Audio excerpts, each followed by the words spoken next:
Oh, we're live. I jumped the gun, got you guys early. I'm early and Colleen wasn't even here to see it. How is everyone?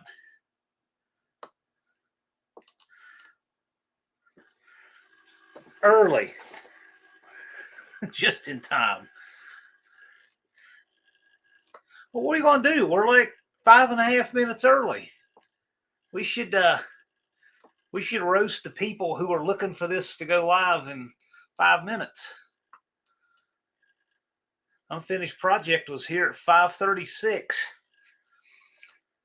There's Lars and Don English, and Joe stuck his head in.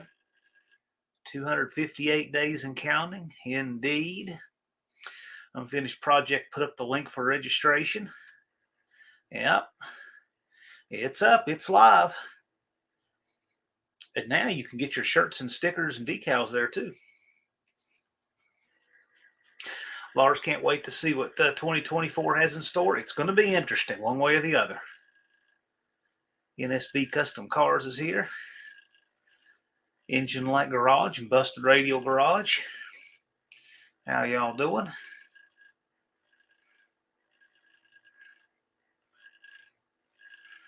See, Travis's Mopar Garage is here, was here, or whatever, may still be here. RC Industry was in. Justin Hill's here.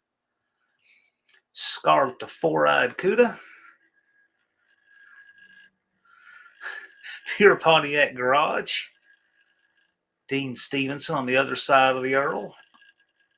Other side of the world, 12 minutes early watch for UF objects. Okay. Mexican Spec. There's Colleen.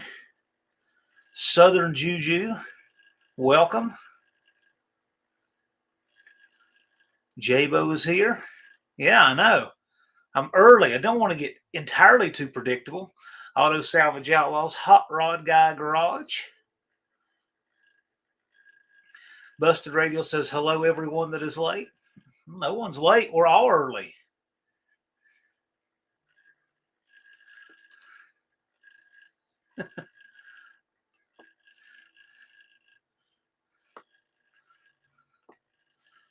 Let's see here. Lost my place. Don went deer hunting with his Ford. he bagged one for the cost of a fender, it sounds like.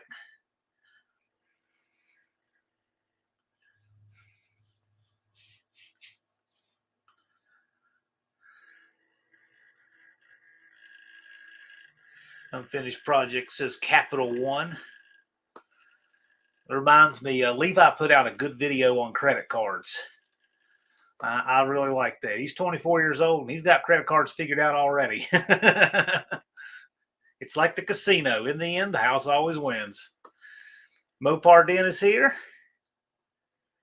How's it going? Buff Del Campo says early. Well, you know, sometimes we got to shake it up a little bit. But you are never early. We'll never say never because it's early, isn't it? Yeah, Don says it cost him a headlight that he knows. Got it for free. Your brother's jealous. His brother drives Demo Derby. Old McDonald has a car is here. Ryan Barsness is here.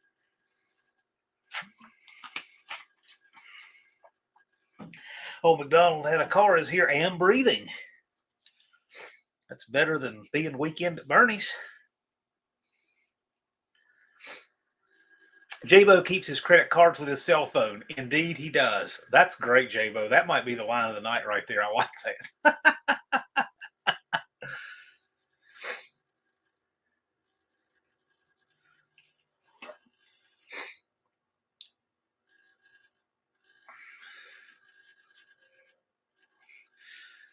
All right. People still, they set reminders and it's like, oh no, I got to fool people every now and then.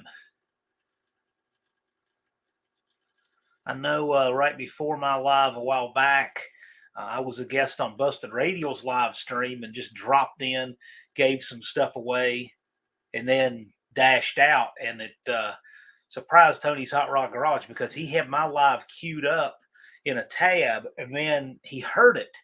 By the time he got back to his computer, he about missed the giveaway. I see most of the old parts and Rust Patrick is here. Auto Salvage Outlaws. Glad you guys could make it. Ryan Barsness says, can't wait for NNN 2024. Well, you're going to have to wait 257 days, 4 hours, and a minute. Mopard Den says, this time tomorrow, we're supposed to have 8 to 10 inches of snow on the ground. I need to move. I don't know what we're going to get here. It's like we're right on the border of getting snow and rain, and whatever we're going to get, we're supposed to get it about 4 o'clock in the morning. So the only thing I really need to do is there's a couple things I want to pick up outside so it doesn't snow on them, but I'll do that after the live.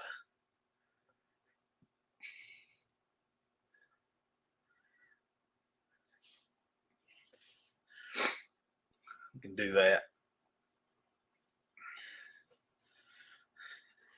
Yeah, I'm rearranging in here. You guys can't see it, but I'm still working on this. So one day I'll go live and the studio is going to be different. But I'm working on some stuff. It's interesting.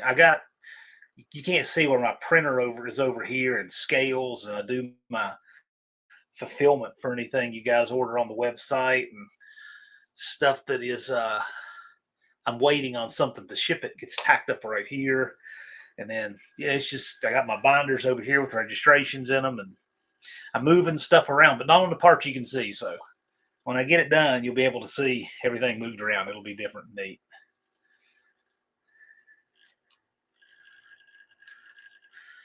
Bad Tree Blake is here. How's it going? Thanks for swinging in.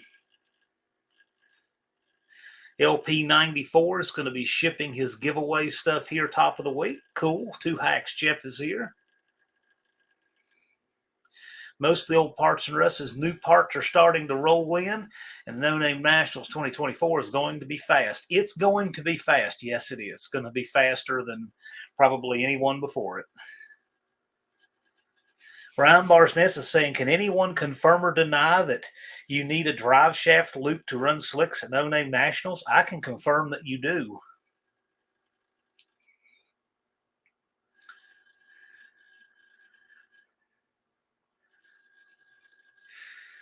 Old McDonald took all the Christmas lawn decorations down. My neighbors took all their lawn decorations down today. I thought that was kind of crazy. I thought New Year's was kind of a stretch as it was.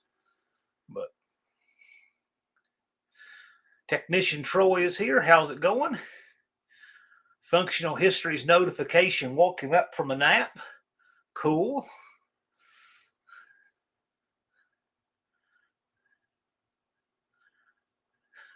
Mexican Specs is decorations on the lawn like a Santa Claus and reindeer. Yeah, some people get really crazy with the lawn decorations. I've never been into that. I like lights, but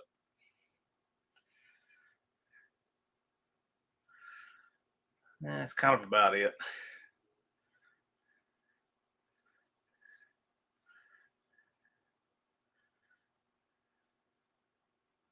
Auto Salvage Outlaws says you should run a drive shaft loop if you're going to run anything with a drive shaft, which is true. That actually is true. You should, but you have to run a drive shaft loop when you're running slicks.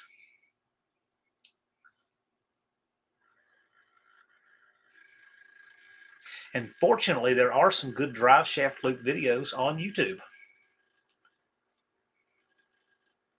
Travis's Mopar Garage is back in here. How's it going? So you guys are scattered about all over the country. What is your weekend forecast for snow looking like? Or is your forecast snow? I mean, we have people from everywhere in here. We're right on the border whether I don't know what we're going to get. It doesn't even show snow in the forecast now. It might just wind up being rain. Whatever it is, it'll freeze at night. So it's not going to be good, but I don't know. I saw a forecast earlier in the week for 15 inches of snow, which is crazy for here. But yeah, rain in Middle Tennessee where Technician Troy is. Yeah. Nothing but cold where Auto Salvage Outlaws is. Yeah, and that cold is relative. Busted Radio saying 1 inch to 4 inch there. Okay. Now, One-Eyed Cat is saying 6 to 10 inches of snow starting around noon. There's Heaven's Mopars.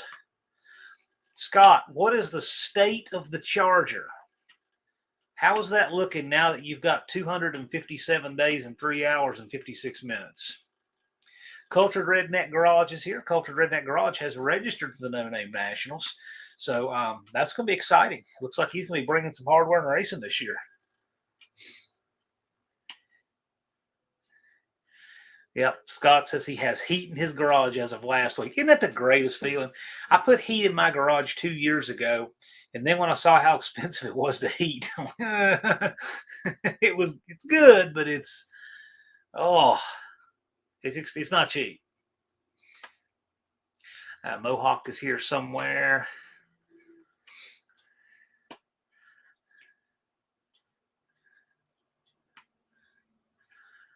Sounds intriguing. Garage fire dart? No.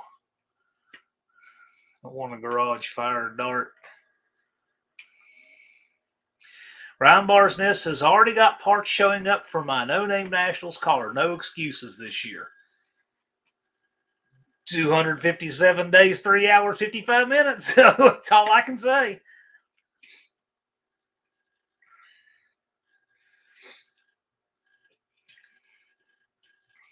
Junkyard D and Turbo Tom have joined the party.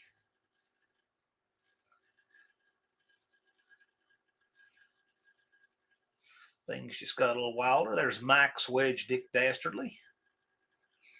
Glad you could make it. Owner of the Max Wedge of Doom. My next installment of stickers, channel stickers, is going right in this spot right here. And that's one of them.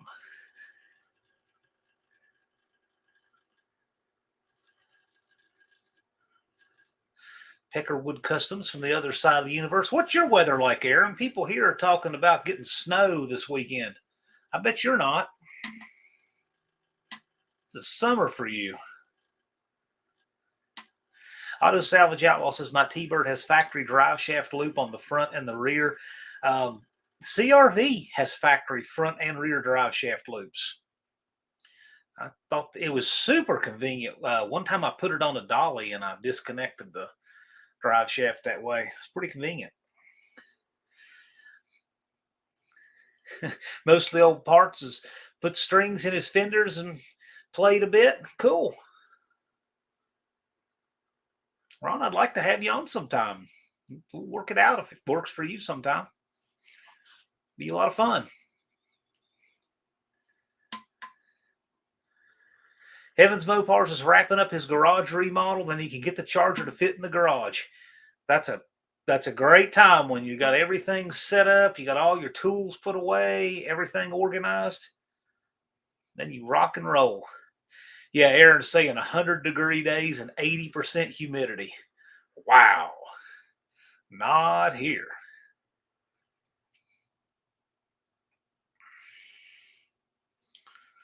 Mohawk put a loop on the Scamp. Mohawk, but don't you have like ladder bars or something already? Usually those cars will have a drive shaft loop on the cross member anyway.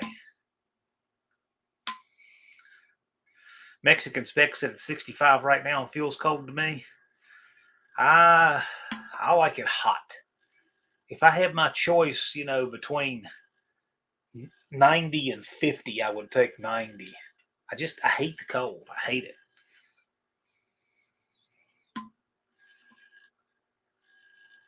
%6 recycled is here. How's it going, Scott? Scott, if you ever had some other recycled things, like, the guy got that transplanted eyeball now, and, if you ever got like more recycled parts, would you change your channel name to 7 or 8% recycled? Like if you got a peg leg, would you be 9% recycled? It's kind of neat. Mexican Spec can't get motivated to do anything outside. I hate the cold. I just hate it. I do what I have to do. Man, I can't stand it. Battery saying 31 clear night, which is fine if it doesn't rain.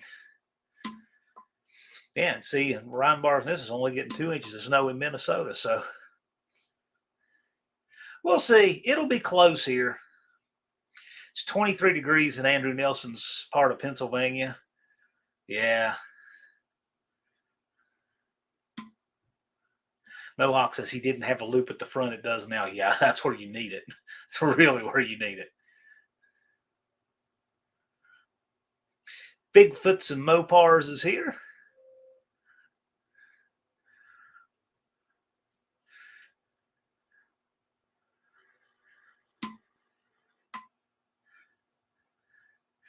%6 says he's more like 5.3% recycled. Okay.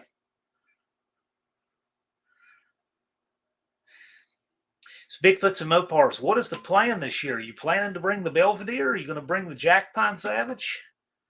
I mean, whatever you feel like.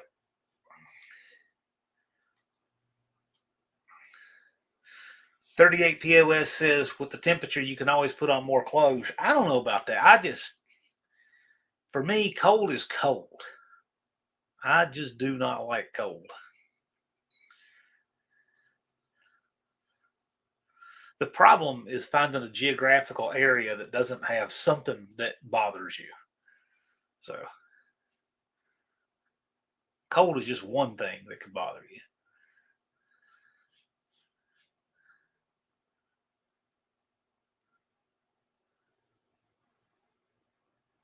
I mean, it's not cold in LA, but there's a reason no one wants to live there.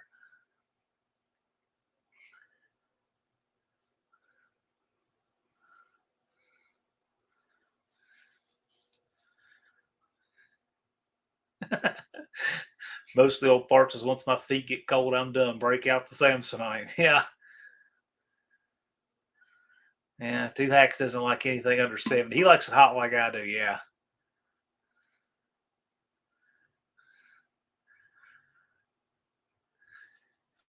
Technician Troy wants to see us at the races. Well, we'd be looking forward to seeing you.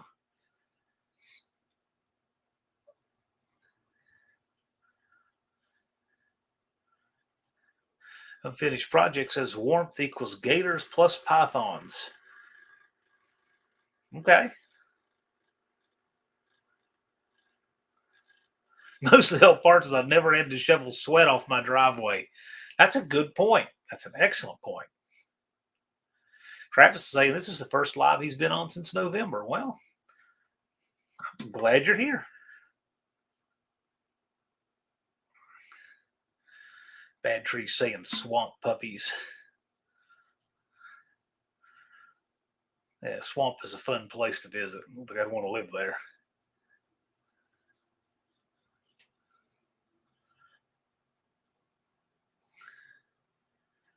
Twisted Mopar Garage is in the house. How's it going? Dust Devil Garage. Glad you're here too.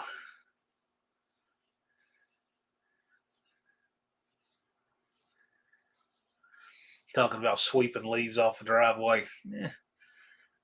Leaves are like a really short event. Mostly Old Parts is good crowd this evening. It's always a good crowd. Great crowd hangs out here. I will take this crowd to a crowd of 200 or 300. This crowd is better. I like this crowd. This is the crowd of doers. Hey, look at that. My mom stopped in.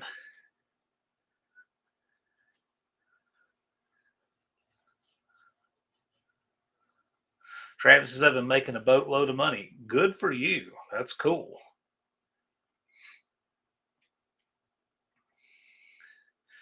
Most of the Old Parts and Russ is Mr. Ward. I saw a big block heading out of your Roadrunner.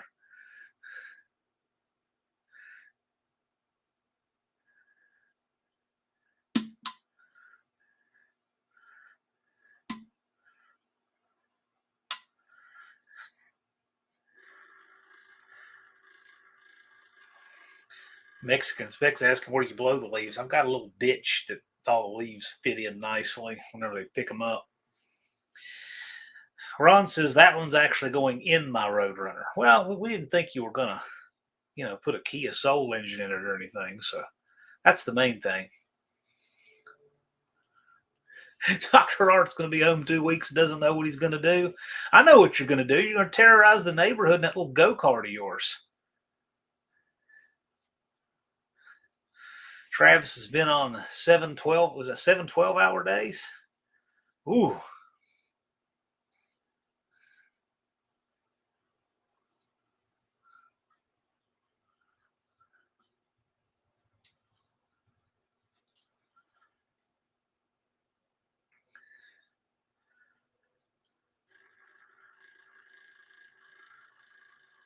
Dennis has been measuring piston to valve clearance, degreeing the cam, checking the push rod length.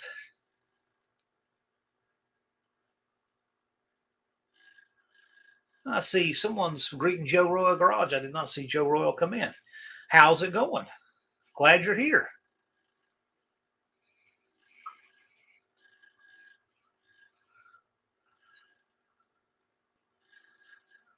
NSB Lee is here.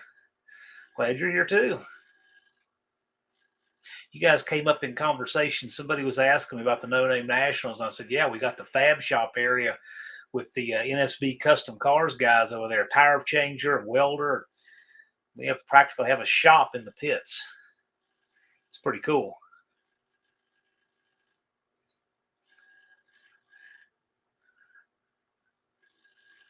There's Joe Royal. And his link is up per unfinished project there. Shop 209 is here. How's it going, John? John, how many Novas are you sitting on right now? And knowing him, that might not even be a whole number. It could be a fraction. Twisted Mopar says my engine is sitting in the kitchen. That's a real hot rodder when your engine's sitting in the kitchen. Dizzy said a room full of movers and shakers. Indeed.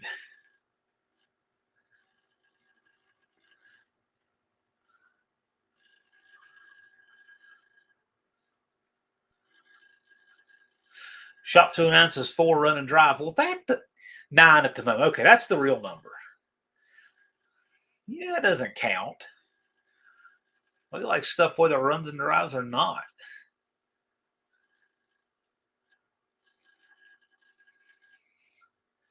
I remember there was a 68 Super Bee in the junkyard when I was a kid, and my uncle wanted to buy it. And he was close to making a deal on it. And he says, yeah. And it was a rusty hulk of a car. It was in rough shape. And my uncle's like, yeah, I'd love to just put it in the front yard to look at it. I mean, why not? And I can't disagree with that. Colleen says my bumper is being assembled on my couch. Yes.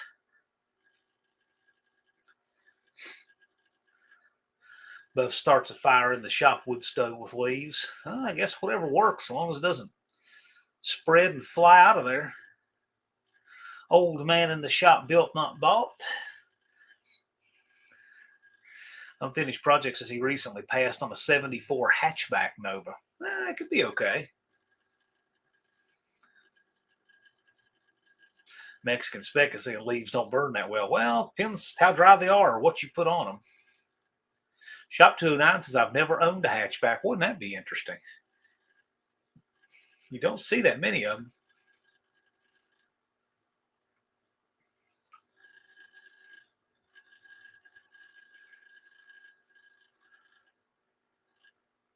Hatchback just kind of went by the wayside with cars. If you think about it, it's something that kind of came and went. It was kind of an 80s thing with some on each side. There you go, Shop 209. If it's cheap, go get it. Really. I'd love to see it.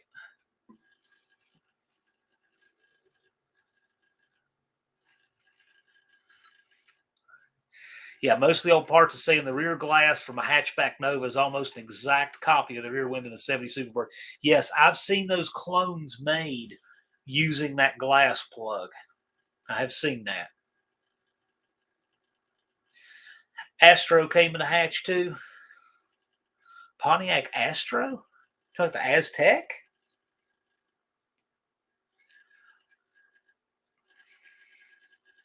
Now, Heavens Mopar is saying, anybody want to buy a complete and solid plum crazy 70 Dart GT for $5,500? 318 with AC buckets and consoles, 7.25 with drums. And that'll fund his fuel to No Name Nationals, or a solid 69 Dart shell, 4,500.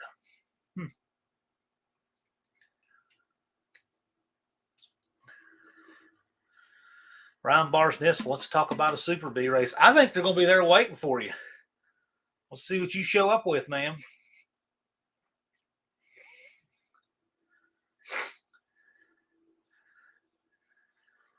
We'll see what happens.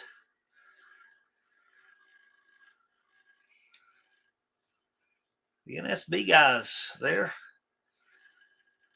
they show up and show off and turn it up.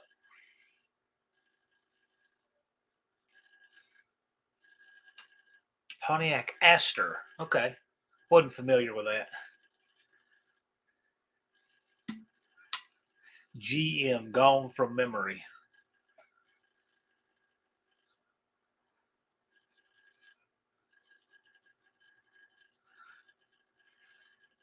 Bad Tree Productions has a snowblower for sale. 30 or best offer. You don't see snowblowers here at all.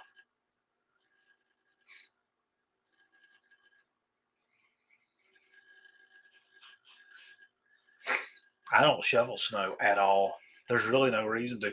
Even when we have a significant snow, I just back in out of the driveway. It's got a hill to it, and it's no big deal.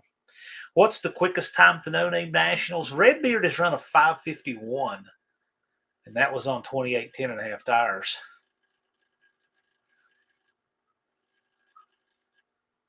Most of the old part says, what are your thoughts on an oblong versus round drive shaft safety loop? Do you prefer one over the other? Not really. The thing about the oblong is, though, is that that's what's going to give you a consistent distance with suspension travel. So seems to me like if you're doing a round drive shaft loop, I mean, it's going to be tighter, clearance top and bottom than it is on the sides anyway. So an oblong would probably fit better. But I don't really care. I just don't want to see anybody break a front U-joint and catapult the car.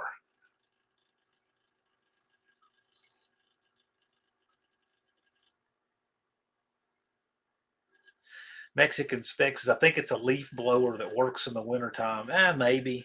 I've never used a snow blower. I've pushed some heavy snow with a shovel, but yeah.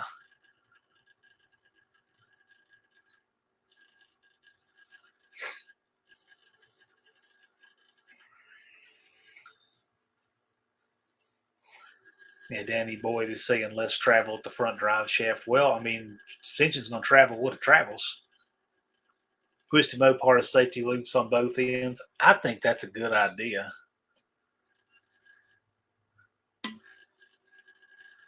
The funny part is that I'm surprised how many people who have a drive shaft loop on both ends, not because they thought it was a good idea, but because they put it on the back and then realized they needed it on the front. So they wound up with two. Old man in the shop says our snow doesn't last long enough for blowers. Yeah. I mean, we haven't had a real snow this year. We've not had enough to even cover the grass completely. There's Mean Street Mopar. How's it going, sir?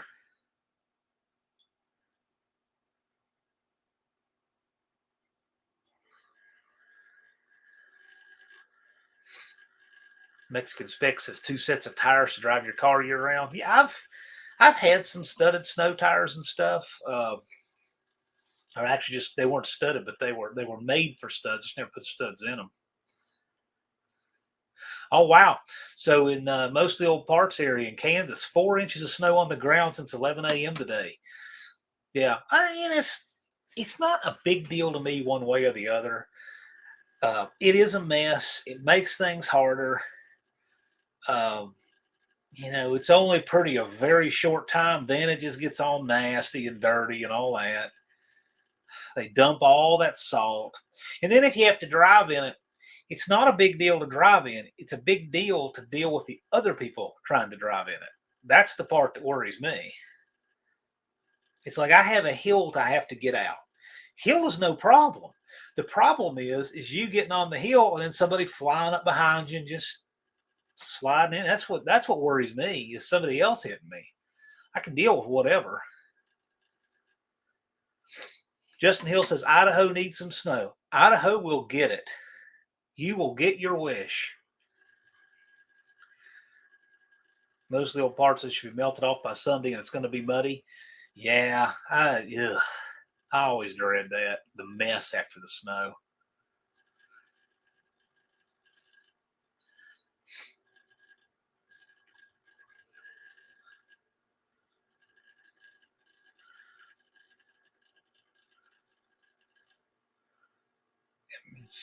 It snows okay. I'm not into the whole snow thing. Shop 209 says, by the way, I did just get my first Mopar or part of one. Wow, what was that? A small block? You want Nova to be fast? Just rain in Arkansas? Yeah. Justin Hill says a 258, which reminds me, I need to move the Jeep with its 258.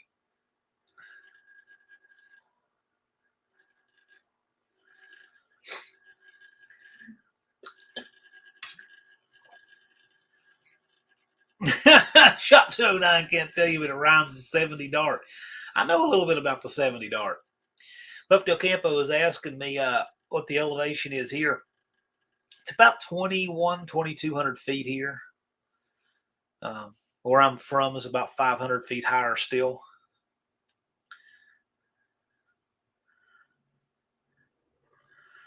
.258 was almost bulletproof, one of AMC's crowning achievements. I like the 258.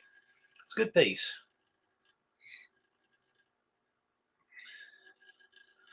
Old man in the shop is in eastern North Carolina. Maybe get 2 inches of snow a year. Yeah, it depends where you are, yeah.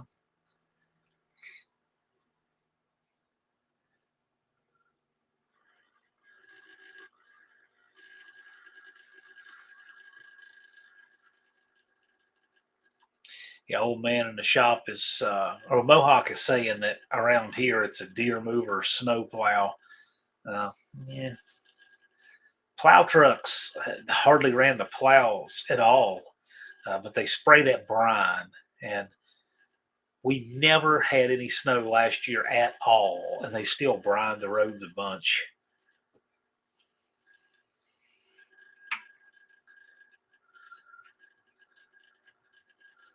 We had all those big gnarly snows when I was a kid. Foot deep snow, couldn't get anywhere for 3 days hardly. We don't have that anymore.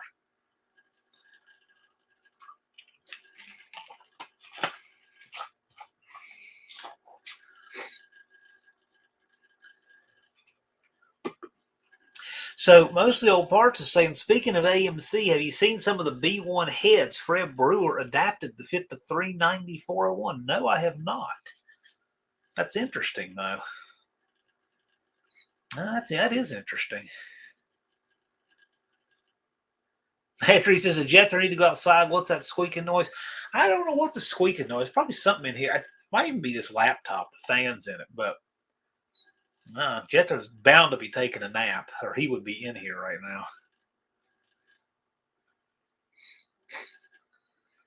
Shop 209 said we had 17 inches of snow 51 years ago. Yeah, and I think you're south of Atlanta a little bit, so.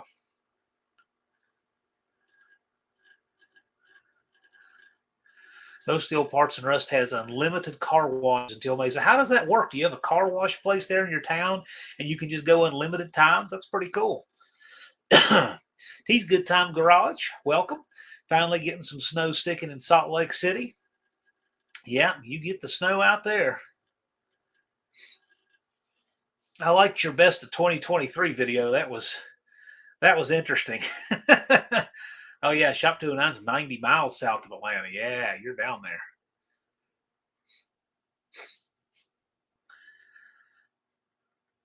Every time I watch Family Feud and I see some of the utter ridiculousness of the answers, I just have to remind myself I have been to that mall where they conduct those surveys. I have seen, yeah, it'll make perfect sense. It's crazy. The survey answers are just utterly absurd, but you hang around there a while, you'll figure it out.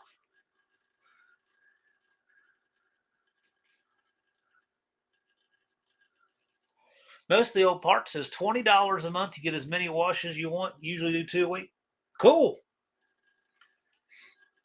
I used to be a lot more into like washing and waxing cars and stuff, but I don't know if it's just a modern clear coat and all that stuff, or just if I can see, I'm good. I don't know.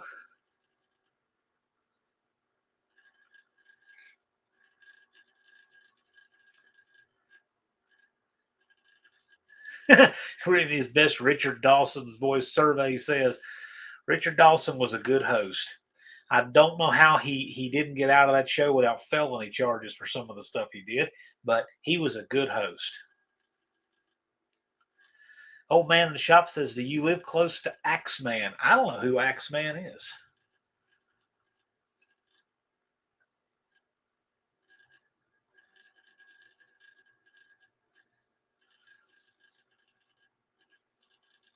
Dizzy says that Black Magnum's the best looking diplomat I've seen. No 4-speeds here. Yeah, that's cool.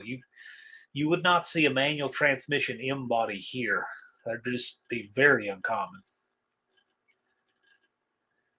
Cultured Redneck saw filming that show in Opryland. Well, so that's cool. Colleen, no, your 360 head shouldn't have 202 valves. They should be 188, 160.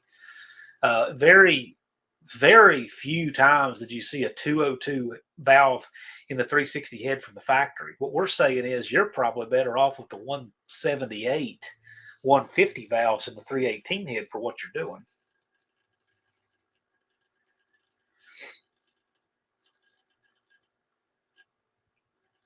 No, we were saying is that some people will put the 202 valve in the J head or run the X head, which was just a J head with a 202 valve.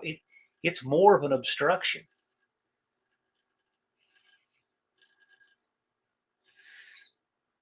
And I have some X heads and I have some J heads and I have some 318 heads and some Magnum heads. And I want to take all of that. I'm working on that here. I want to do that this winter and flow all of them and show you guys real flow numbers on the different valve sizes on factory untouched heads. This is something people don't normally do because the aftermarket is everything now. Busted Radio was talking about the porcupine episode. Yes, exactly. Exactly. I think one of my favorites was the question was name something people back out of. Your driveway, a contract, right? The family said back out of being a father. There are some hilarious answers on Family Feud. Torque Racing Productions said, I miss any No Name Nationals 2024 details. No, not really. It's just social hour. And if you have any questions, you know you can ask. Torque Racing Production is registered and coming back for No Name Nationals 2024.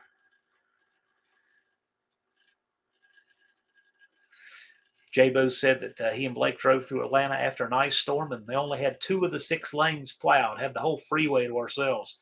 Yeah, cool. It's never the road conditions. It's always the other people who are my concern. Or name something, pass around. Yeah.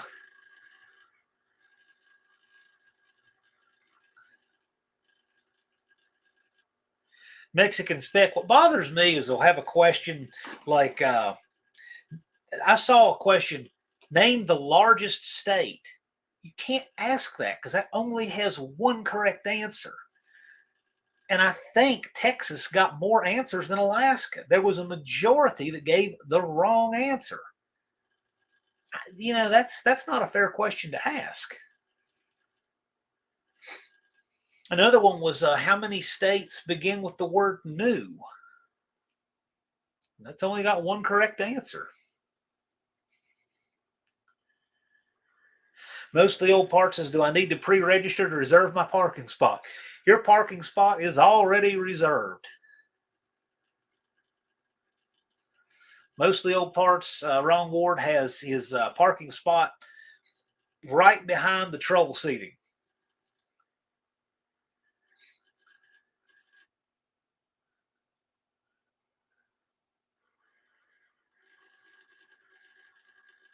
Yeah, they were looking for stupid people and wrong answers. I got to tell you, game shows in general, I think the producers are just looking for people who make for the most entertaining TV.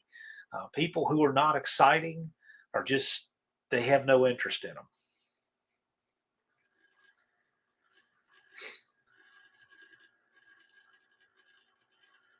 No powerhouses, mine is reserved.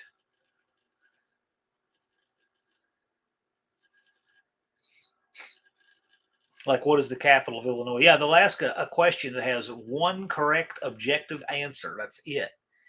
And that the survey will have 5, 6, 7 different things. It's not very often they do that, but those always should be thrown out. That should never be on a survey game. That should never be a question that has one correct answer. Jeopardy still has normal personalities on its show? No, it doesn't. I haven't watched Jeopardy in a while, my man. Jeopardy's got some weirdness going on. Although they did get rid of one part of their weirdness. They got rid of that Mayim Bialik that was co-hosting it. I think every time she was on, the ratings just plummeted. Twisted Mopar says I'd take a 587 small block head over an X head any day. Sure.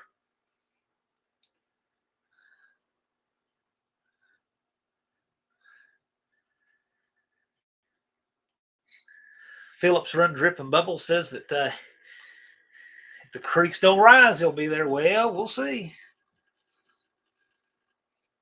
Always good.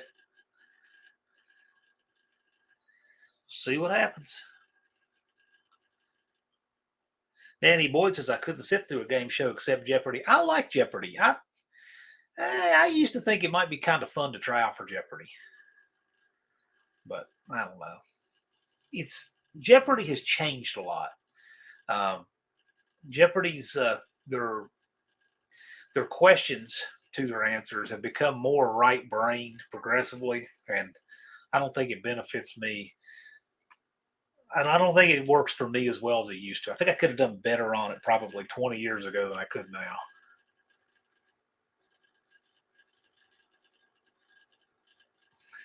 Shop 209 says he tried out, had to send a video. Yeah, that's different. Well, see, now that it's everything is online, I guess so.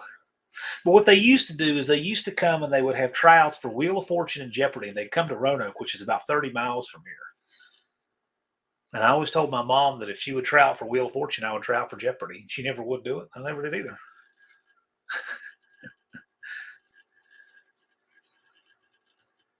Two Hack says I like Saturday Night Live Jeopardy. Absolutely. That was 15, 20 years ago. Yeah, well, I guess though. But even 15, 20 years ago, they were still coming here to Roanoke. I don't guess they still do it anymore. Mohawk said Saturday Night Live's Jeopardy with Sean Connery.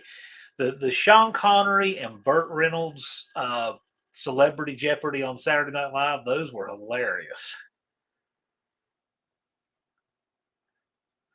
Those were really good. And then it kind of floundered. And then they came out with the concept of Black Jeopardy, hosted by Darnell Hayes. And I think that's hilarious too. So, will there be a third incarnation of the Saturday Night Live Jeopardy? I don't know. But I think those have been some of their best stuff, the Celebrity Jeopardy variations on Saturday Night Live.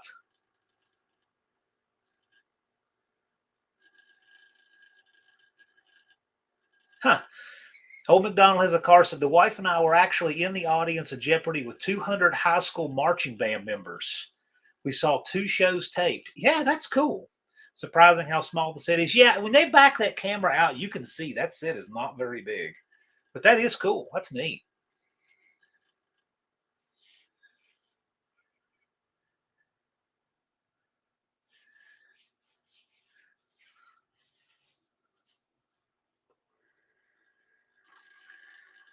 Tony's Hot Rod Garage says, "What's up? What did I miss?" We're just hanging out talking about Saturday Night Live Jeopardy and Snowfall and whatever. Shop 209 says Barrett Jackson's smaller than it looks. I'd have no idea. It's not my scene.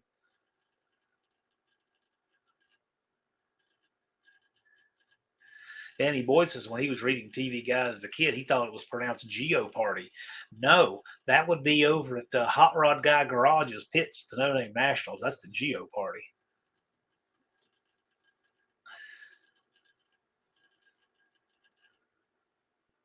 Functional histories. I've seen that spot. I get what they're doing, but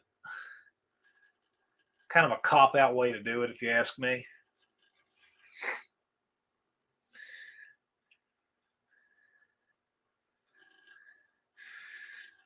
Twisted Mopar Garage is looking for pushrod intel.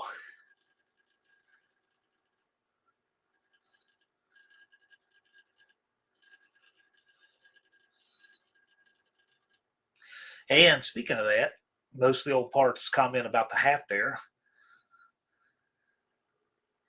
Speaking of that,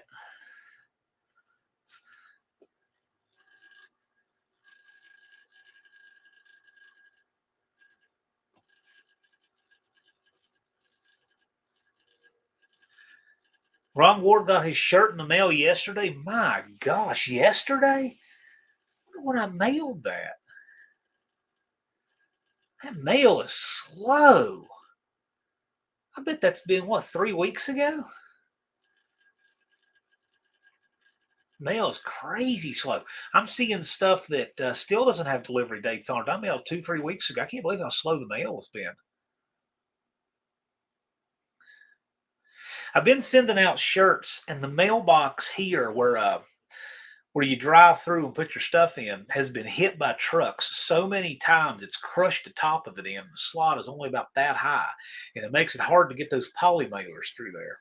So I'm like, I don't want to get in trouble, but I kind of want to go by there and, pry that thing open and fix it, but I don't want to get in trouble. Yeah, Torque Race Productions. I said January. We're working on that. There's nothing special. Said Postal Service went back to pack mules. I couldn't tell you. It's just slower than normal, even for a holiday season. Slower than normal.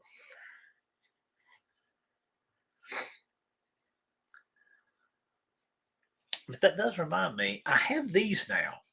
So I'd had a sticker almost just like this on my checkbook it was a one-off thing so that I would remember which checkbook went to the No Name Nationals. Because without that, I've got several of them. You could write a check out of the wrong book by accident. So I put one of these on the No Name National checkbook, and I said, you know what? That sticker is actually a pretty good size. I think people would like to have some of these. So these are on the website now. I'm sure I'll give a bunch away, but they're there if you want to order them. And these are either outdoor grade vinyl, but they're a little thinner, and they're on a white background. You can see where that peels off of there. So this gives a more normal alternative to the decal. See, these are, these don't have any background to them, and these are on a heavier vinyl. So it depends what you're doing with them. But those are $5 a pair, shipping included. These are $3 a pair, shipping included. I'll give those out to places where we're in person.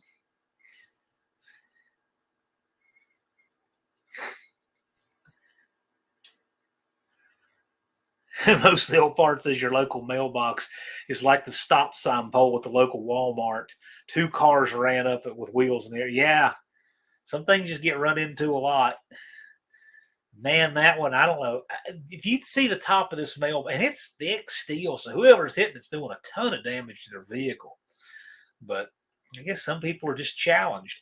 But I like that mailbox better for two reasons. One, it's closer. And two, the mailbox at the main post office in the middle of town, it has a different rain gutter on the front of it. And so it's curved. And you have to push the mail up over the curve to drop on the inside. Well, it makes it harder to get in without dropping the mail. The one that's down here closer to me, you don't have to do that. It's got a rain gutter that tilts down in the front, but an opening, and you can just drop it in the way it should be. Problem is people have crushed that down by running into it. So I would happily fix it for them, but I'm sure if I went out there with torches and hammers and started working on a mailbox, there would be a response, a welcoming party show up really quickly. But they're never going to do it. It's been like that for years.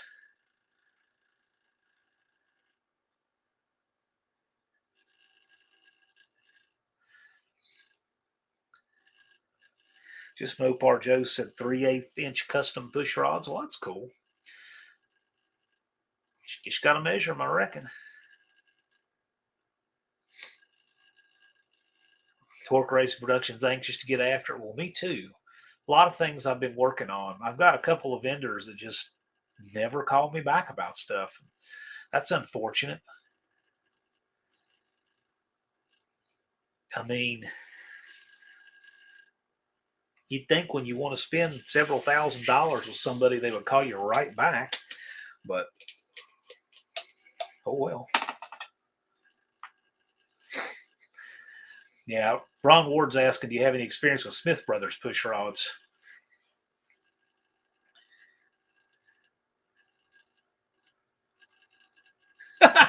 Tony's Hot Rod Garages many years ago, he had somebody play mailbox baseball, and he said the second time they got mine, I replaced a post with a crankshaft out of a Ford 306. That's cool. My mailbox is really heavy steel. It's made for that kind of thing.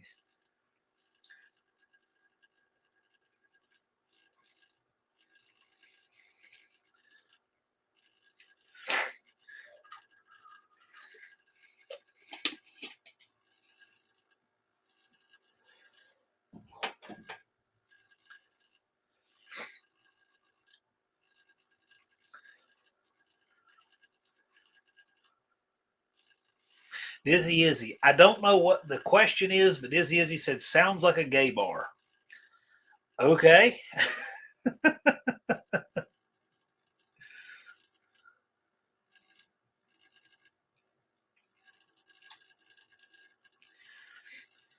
J-Bo's saying Smith Brothers are the best. Smith Brothers has been around a long time.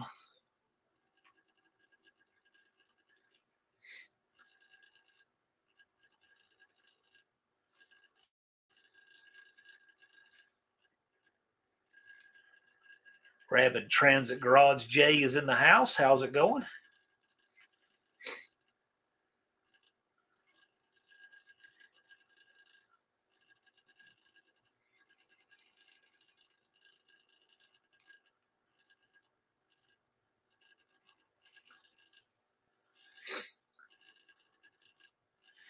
Tony's Hot Rod Garage used a lot of Smith Brothers and Trend push rods. Indeed.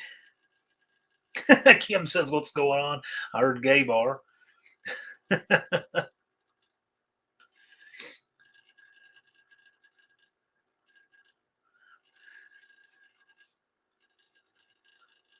Dean's saying that Ford 306 crank. That could be.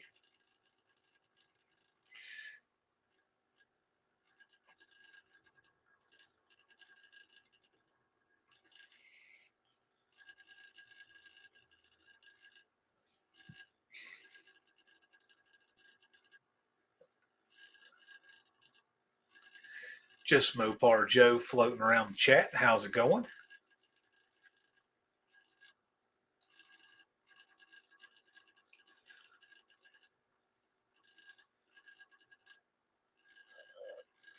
Dean Stevenson says, no, mine's got 7 main bearings. Yeah, that's makes a good point.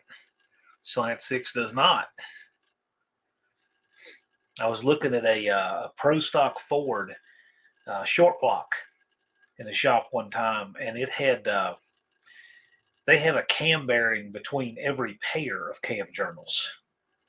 So you've got 9 cam bearings in this thing, and the journals are really narrow. I think they're 5/16 of an inch. And the core is huge, so the lobes are huge. It looks like nothing else.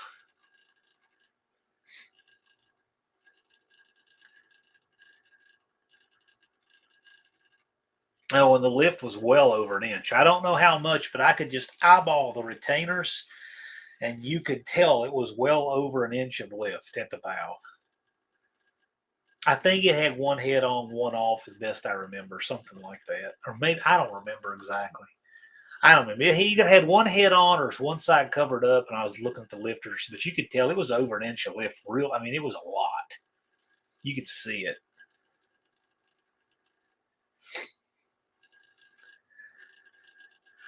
Kim saying, "Great to see extended family in the chat." Yeah, this is a fun place to hang out. This time is for you guys. It's a fun thing to do on Friday. And as the season goes on, we'll have more guests on. Usually, I take advantage of the off season, in October, November, December, and then around the first of the year, I get back on the program having guests.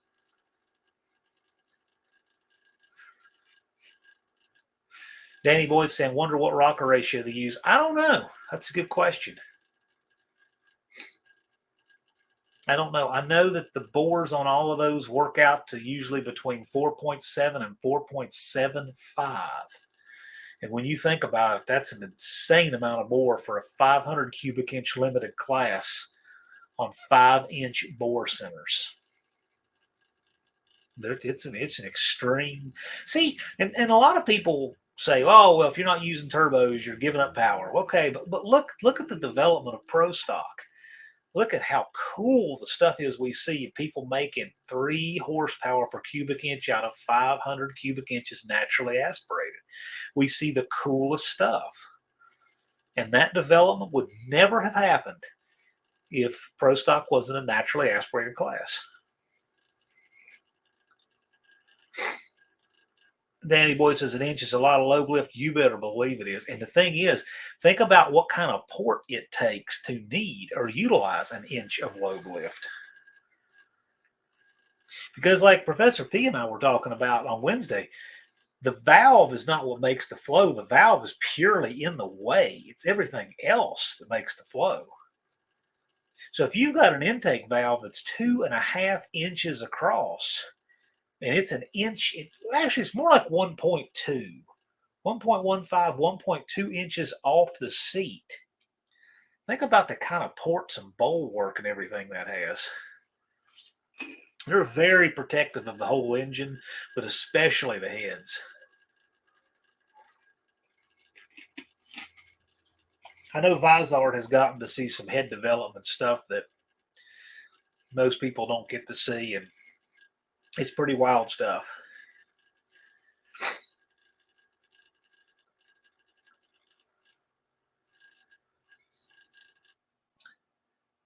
Kim says it's getting pretty specialized, but it's getting people's brains working. I think it's great when people get to thinking. I think it's neat.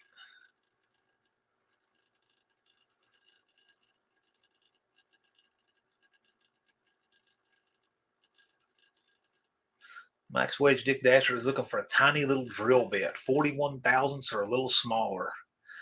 They make bits that small. 41 thousandths or a little smaller. Gosh, man, that's about a third smaller than a 1/16.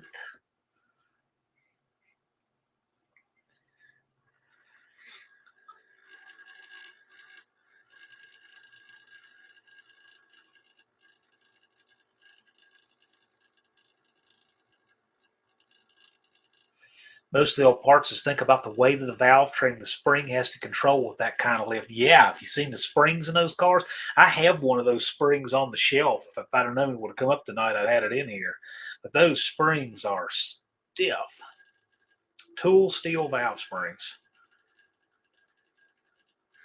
Buff said a 41 thousandths drill bit, ask your dentist. There you go.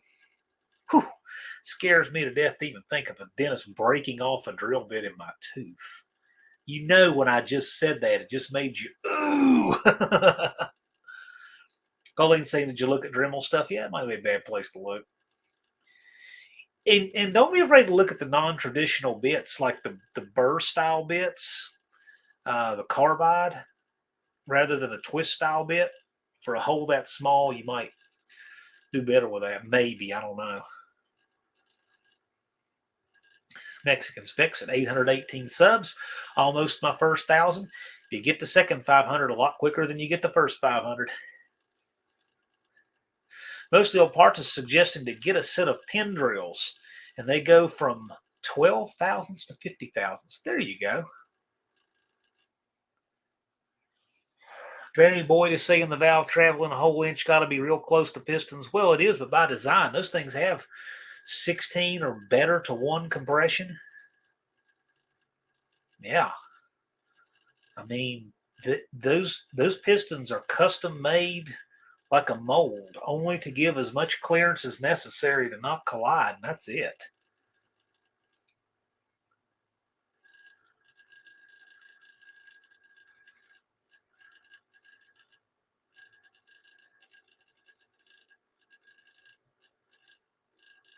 Dean Stevenson says you can get drill bits to 16 thousandths. Wow.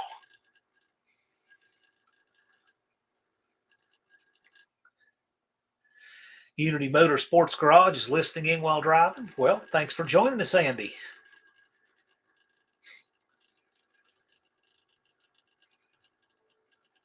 Oh, Buff Del Campo had a dentist break off a drill bit in his tooth.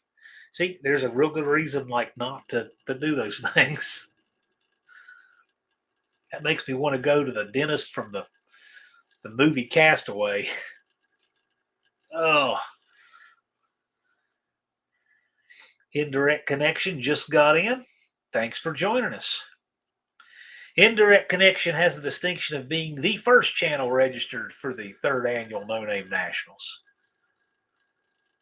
So Rapid Transit Garage was the first channel to register for the first No Name Nationals. Mongrel's Garage was the first channel to register for the 2nd, and Indirect Connection was the first channel to register for the 3rd.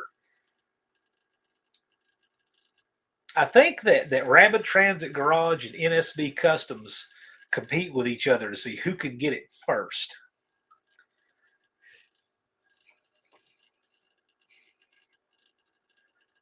And I got to tell you, Lee was really, I think Lee could have had it first last year.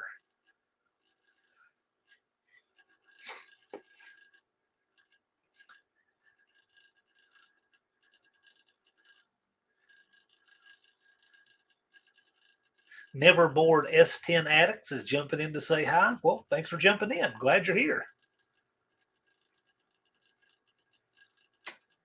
Mopar Den says, Buff, at least it wasn't a colonoscopy. That's a good point.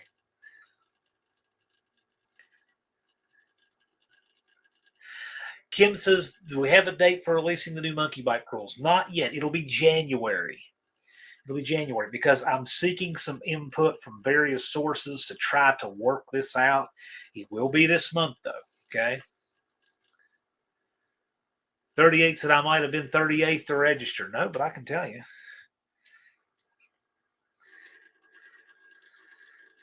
38 POS Racing was,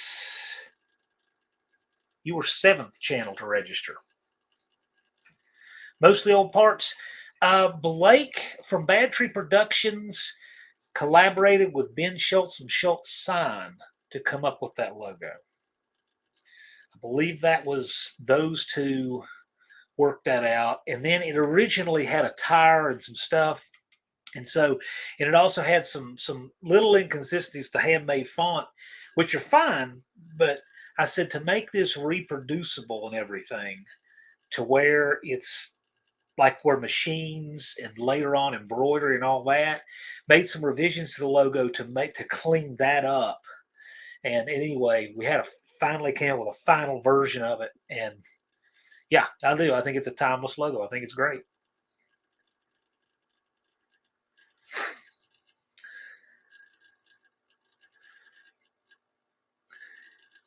Functional history says, I'm not thrilled about that over 40 exam. I'm 44 and still haven't done it. Well, I'm older than you and I'm not, I haven't done it. So B and R is here. Howdy.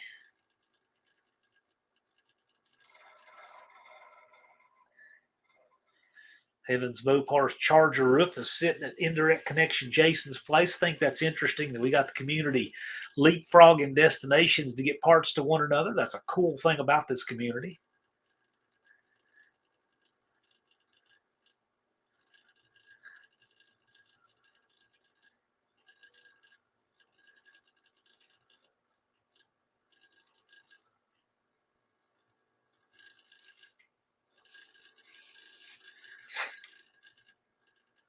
$38 is saying it's not that bad, better than the alternative. Indeed. I was weirded out when Katie Couric had a colonoscopy. They put it on NBC. I think it was live. For real. And I'm so glad I did not remember that years later when I met Katie Couric.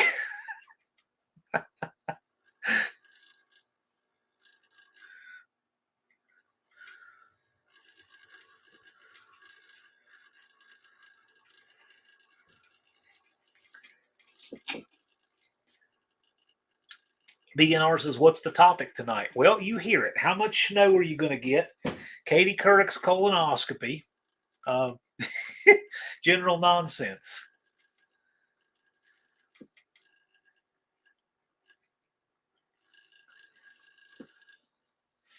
My doctor is a former SEAL. I will say this. Your doctor's a former SEAL. That's great. 1 in 400 people claiming to be a SEAL is a SEAL. So if your doctor says he's a SEAL, find out for real. Ask him, what's your BUD/S class? I don't think it's unreasonable to ask that in this day and time. I've known one real SEAL. And that's Ben Mookie Jones. And he has an interesting history, but he did graduate BUD/S class. Tony's Hot Rod Garage in the high desert in Arizona is going to get 3 inches of snow.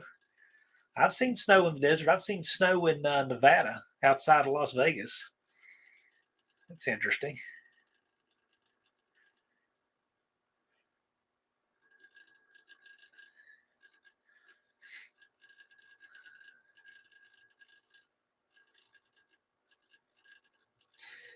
Auto Salvage Outlaw says a man jumped in the tank at Bass Pro Shops today naked. Well, that's cool. Guess if you're going to do it right, right?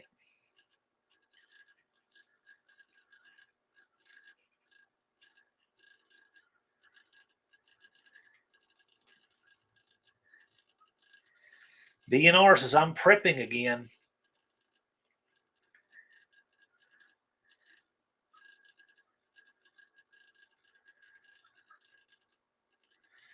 You want to have what you need to have if the power goes out for an extended amount of time.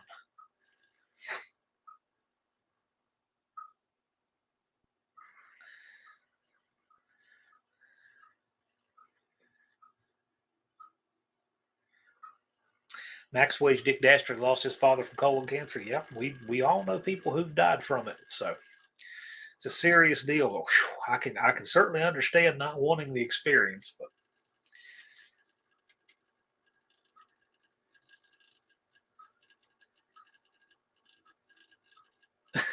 Jason says his one and only colonoscopy wasn't bad, but fresh flowers next to bed after I woke up were kind of weird, though. Okay. That could have been the weirdest rabbit hole I didn't go down on this live.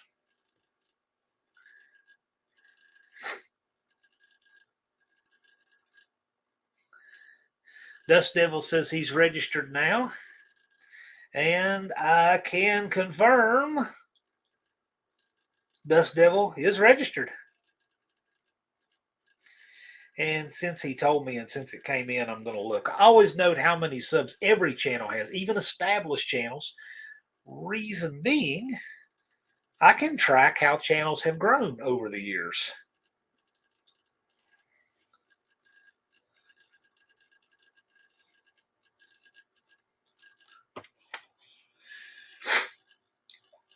Generator and fuel. Generator and fuel are good for early on, but you got to think a little longer. Yeah, T's Good Time Garage. I stepped away for 2 minutes and we've moved on to colonoscopies. I didn't. Everybody likes to volunteer for colonoscopy stories. Be glad J-Bo's not in the house. J-Bo has a colonoscopy story. Anyway, yeah. I've unfortunately heard it more than once. He can even tell you the PSI they pump you up to and everything. He probably has the best colonoscopy story out there. That'd be J-Bo for Bad Tree Productions. Just ask him. I think he likes telling it.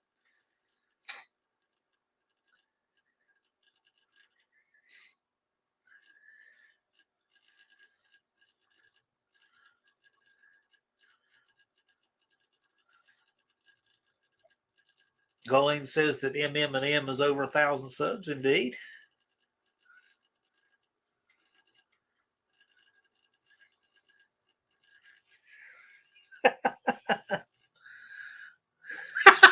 They put some Mopar. There we go. J-Bo says 36 pounds hurts. There we go. Bigfoots and Mopar says endoscopy is where old ER nurses go to die. Yeah, I would imagine.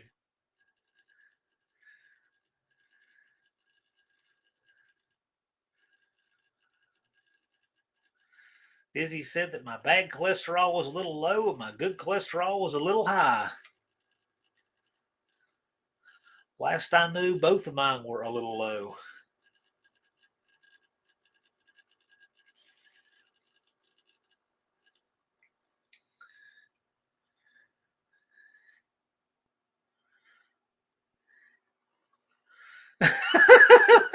Nope, done.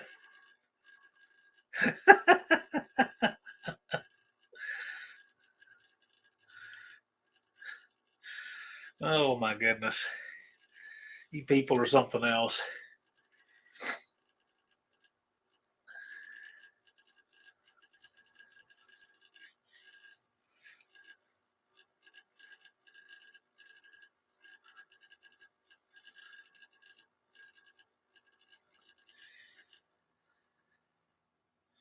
Dougster is in the chat.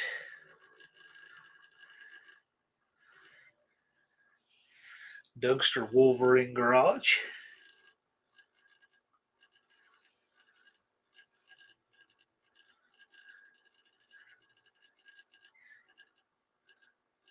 Apparently Levi's here. I did not see Levi come in, but I see Joe greeting him.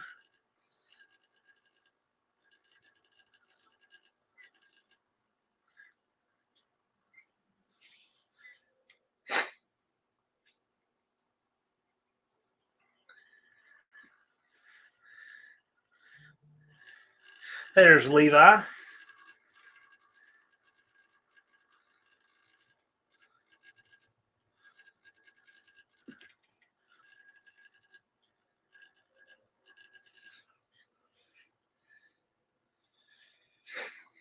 Levi has a good video out if you haven't seen it on credit cards. I thought that was interesting. I shared it on my channel.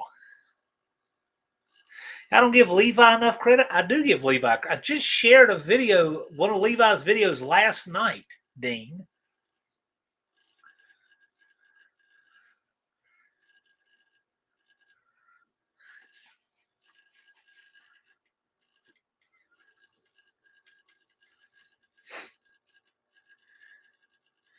.38 POS Racing is going to share a few of Dented Dreams videos. Yes, so we have 4 channels registered for the No Name 500 right now. I'm sure that will grow, but our first 4 are up on my channel. So check them out. 2 of them. So we have Dented Dreams Garage is registered.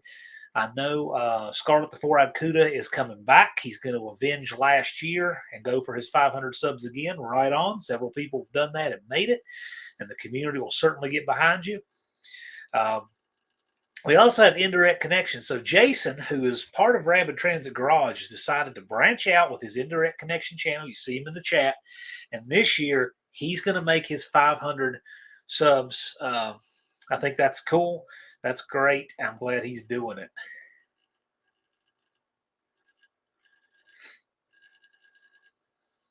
And also Absurd Ty Higgins. He's a friend of Daddy's Money Garage. He's in the No Name 500.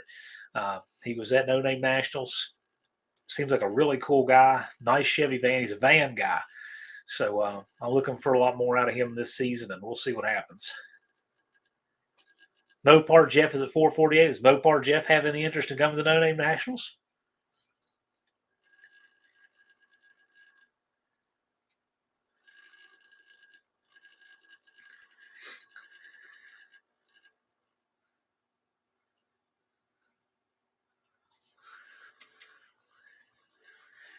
204 and climbing. Well, I'll tell you what, you'll get the next 200 quicker than you got the first 200, Max Wedge.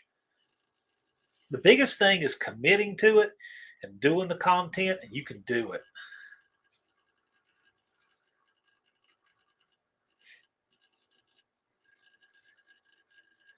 There's Scarlett up to 169. Yep, he's coming up. He's going to do it. There's a lot of people too that that first year waiting in, whatever life can happen, things can be overwhelming, lots of stuff could happen. But I'm really glad to see people come back and do it the second year. And you look at Cultured Redneck Garage. I mean, he did it. He's registered. He avenged his No Name 500 and came back and did it. There's a lot of people that do that. I'm glad they do. Mean Street Mopar finally made it to 100. I'm telling you, that first 100 will take you longer than the next 100 and the next 100 after that put together. You'll get there. Keep making content. Keep engaging with the community. Your channel will grow. Looks like Ty's working on a VW. Indeed, he is. So Cultured Redneck Garage says he's bringing his sandrail, his Volkswagen sandrail. I think that's going to be really cool. Cultured Redneck Garage, he might be a candidate for the best wheel stand there.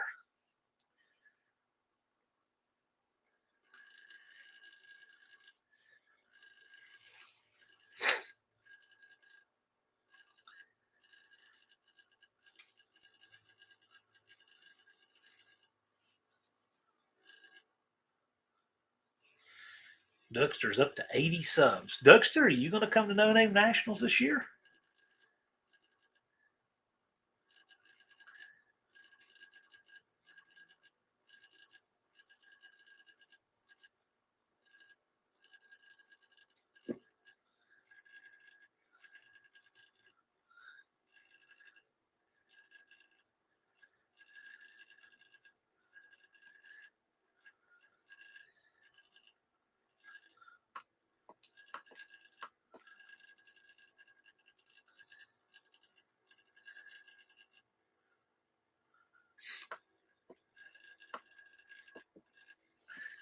He's consistently wheelied on the dirt. Well, you have a prep track, so that could get interesting. You might want to be a little conservative on that, so you don't wind up on your lid. Southern Juju says 100% going to go to No Name this year. Well, cool. Sounds good.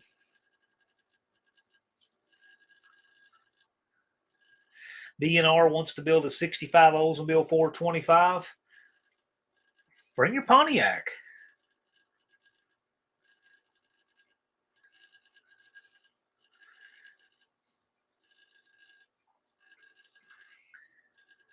Parking Lot Garage has just started my YouTube after Engine Light Garage, Southern Juju, and Charger 383 Mopar talked me into it.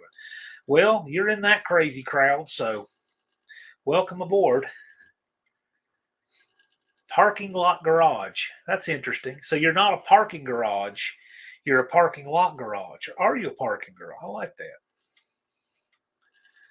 Indirect connections, 330 to go. Well, you know how it's done, man. You have the biggest. You've got probably the most viewed video of anybody in this chat. With how many views does that short have? If you doing the sketchy front end work. Cultured Redneck saying I'll probably have to feather the clutch. Yeah, probably. You may.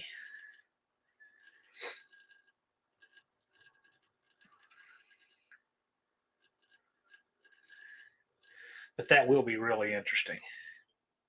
There are a lot of guys who drag race on prep tracks with the VWs, and they will be good ones to pick their brain and ask a little bit, like the IVWA guys. That's who I would ask. Say, hey, is there anything I need to know to keep from destroying my clutch and transaxle? And I'm sure they know stuff.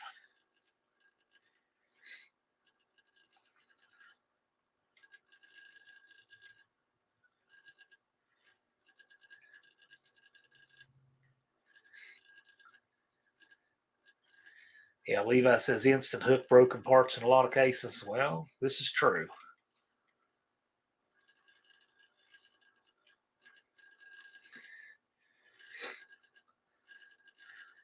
Bear Rose is in here somewhere, I take it. I don't catch every comment, I'll tell you, because I'm watching on StreamYard. They jump up.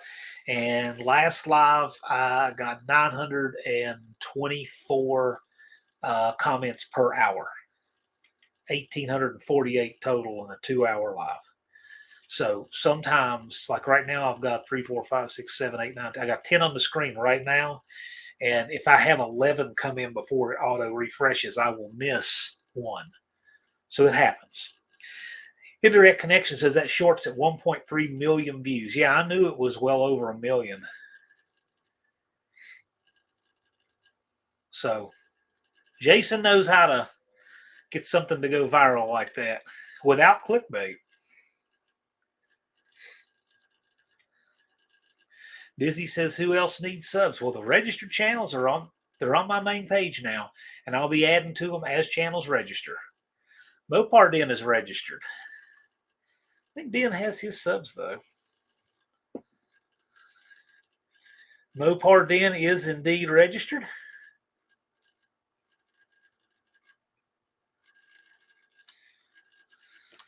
How many subs does Den have? 633.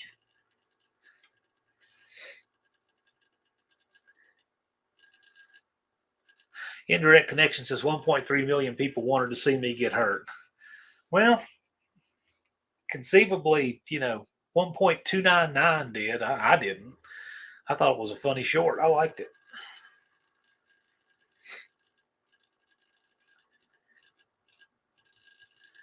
Levi said, did I hear we have 5? We have 4. 4 registered on my channel right now. And as they register, I put them up. And Buck is going to be doing channel reviews again. I think he's going to wait a little while. We have a few more, but we've got 5 right now. Logically, we've had the No Name 500 class build slightly slower in seasons 2 and 3, but that's because there's more established channels re-registering, which makes sense when you think about it, which is totally fine.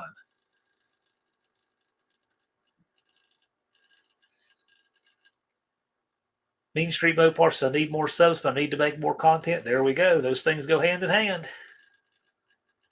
There's one channel on YouTube that's sitting at 475 subs, and when that one gets 500, I can point to that and say, don't ever tell me that you can't get 500 subs. So, yeah.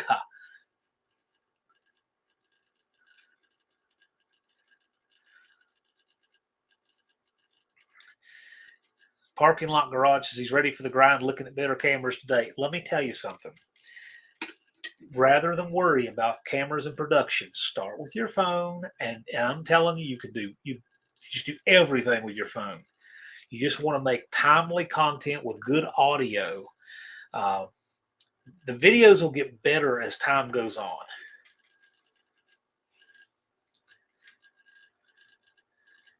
Max Wedge, we sure hope it works out for you to go. We'd like to meet you in person. Chris 103 Customs says, like to make it this year. We'd like for you to make it this year. The dates are out. They are, if I can do this,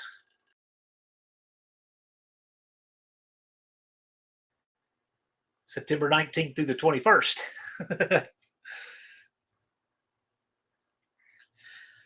Functional History says 95% of my videos are done with the fun. Only my lives are done with the real camera. That's what I do.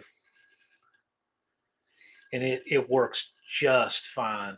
And the phones have come so far.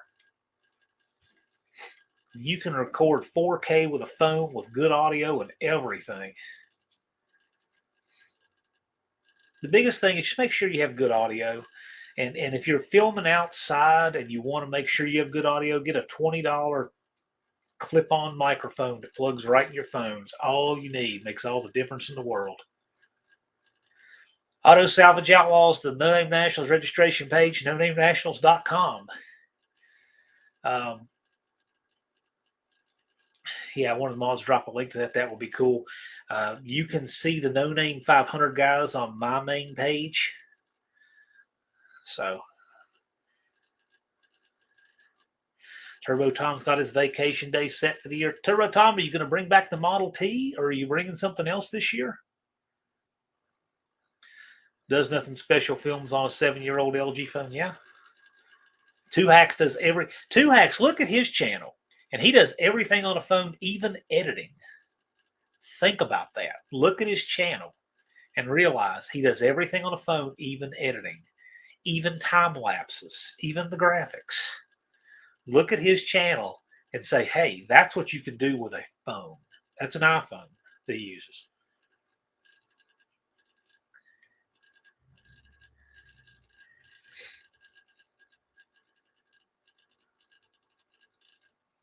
Yeah, so, and I do like Turbo Tom's new logo too. As far as a different phone, for like, or a different camera for streaming, rather, I use a Logitech Brio, right? I look like I'm M doing that. But I have a camera mounted right here, and it's mounted on a separate table behind the desk, so that even if stuff moves up here, it doesn't jar the camera.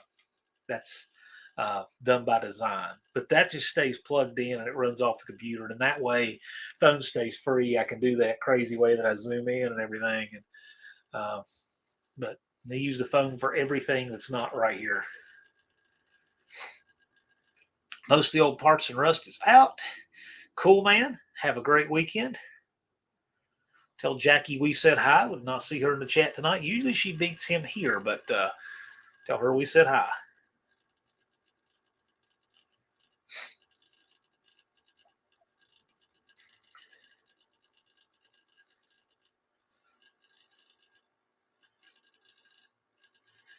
Yeah, if one of the mods will grab a parking lot garages link and post it. Jabo says a phone is like a full-size PC to Two Hacks. Probably so. Probably so. When when Jeff got his dragster, this is the funniest thing. I remember telling as my mom, I said Jeff got him a dragster, and she said with a straight face, "A junior dragster."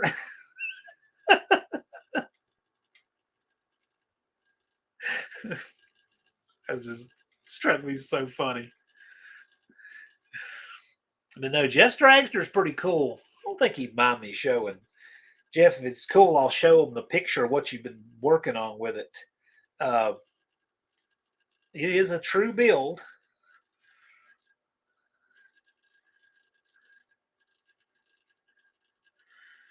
Engine Light Garage is a fun fact. The Parking Lot Garage now has my Ranger I was building on my channel. So there you go. If you want to continue following the Ranger build from Engine Light Garage, go over to Parking Lot Garage. Yeah, this is what Jeff is working on. He's already put it on his channel, so it's declassified. But check this out. He is getting serious. So that dragster is getting a new front end, and the chassis is coming along and getting cleaned and blasted, and it's looking great.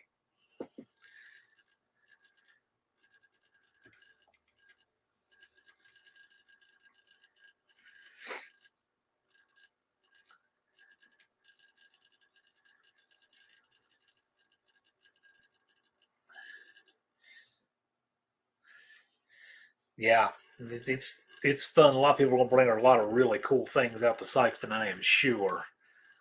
Uh, I can see so much potential for so many cool things happening this year.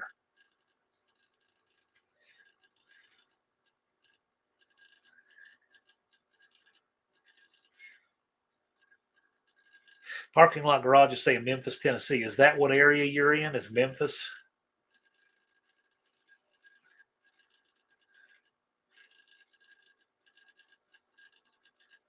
Mexican Spick is asking the best question. Will the T-Bird tow the dragster to No Name Nationals 2024?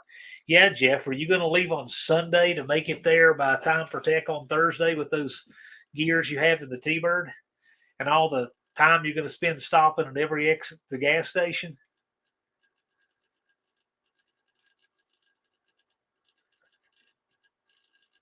Yeah, parking lot garages. That's the plan. I just want to show everyone you can build without a garage. Yes, you can. I hear these people, but I don't have a garage. And then I say, well, Andy Wood built Casper in the driveway. That's a 6-second, 4,000-pound truck, and he built it in the driveway.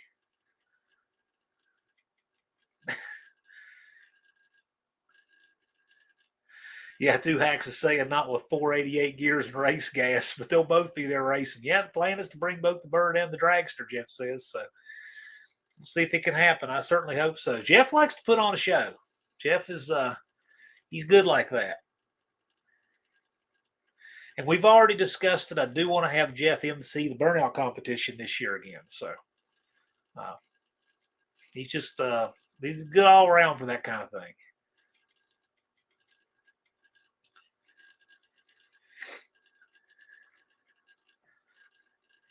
Mexican Spec, you never even have to suggest stuff like that to Jeff.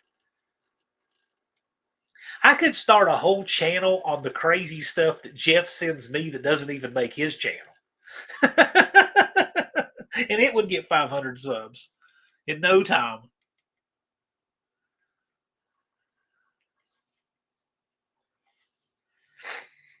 Unfinished project said I need a shop. Working in the driveway can be done, but it sucks. Yes, it does. Done it for many, many years. Yes, it does. Although that said, when it's nice outside, I strongly prefer working outside.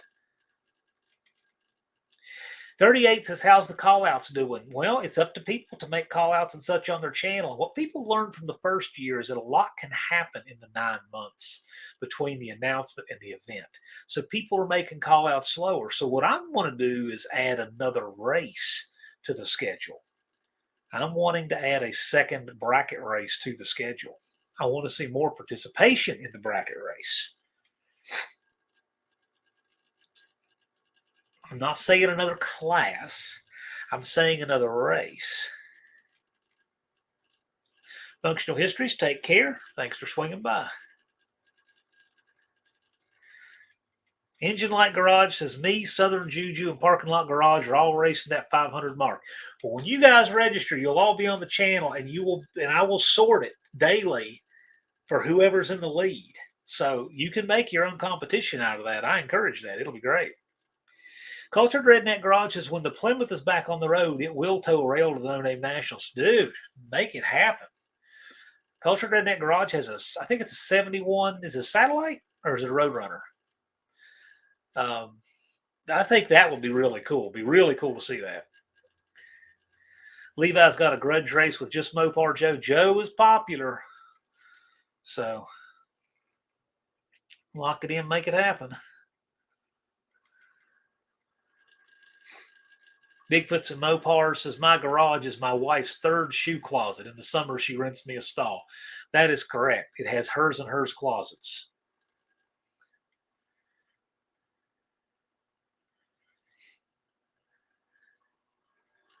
Unfinished Project said, when it's hot, when it's cold, when it's raining, it's snowing, rare when you get a good day.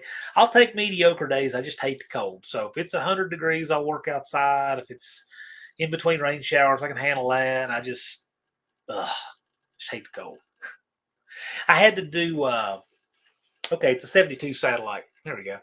I had to do rear wheel bearings in the CRV.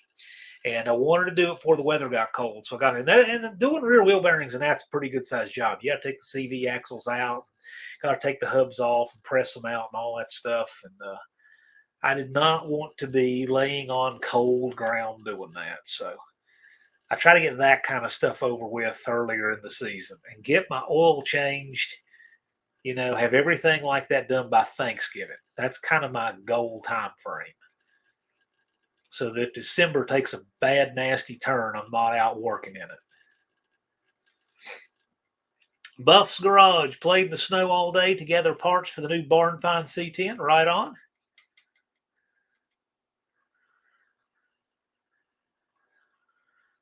Good to see you, sir.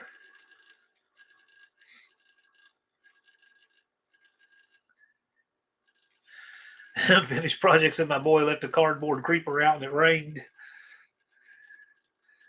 I know that feeling. I hate it when I have a really good cardboard creeper and I forget and it rains on it. That's the worst.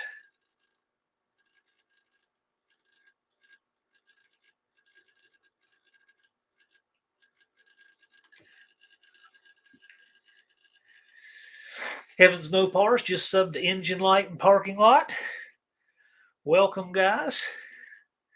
Platinum Gecko is here. Well, that's interesting. Kind of like that name, Platinum Gecko. Kind of makes me think of Gordon Gecko from Wall Street with some wild hair dye going on.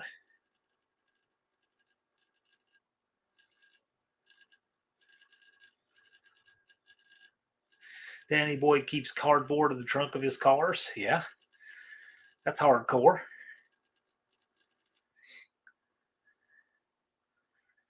Platinum Gecko's got that V6. I'll tell you what, though, V6s can be mean. A V6-1 Pro stock at a race in IHRA one time.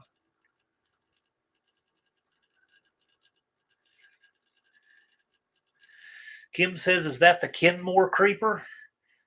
I don't know, but Sears Creeper wasn't much. See, I'm telling you, the Creepers that Sears used to sell, I mean, that thing wasn't much more than like a piece of paneling in your house. That that thing would bow with Jeff laying on it. I can't even imagine using that. Yeah, I've never had much luck with creepers. They just don't. I'll tell you what creepers wind up being better for than anything. And that is if you pull the transmission down onto the creeper, you could use that to roll it out from under the car wherever it needs to go. I've found more utility in creepers doing that than using them to roll under cars.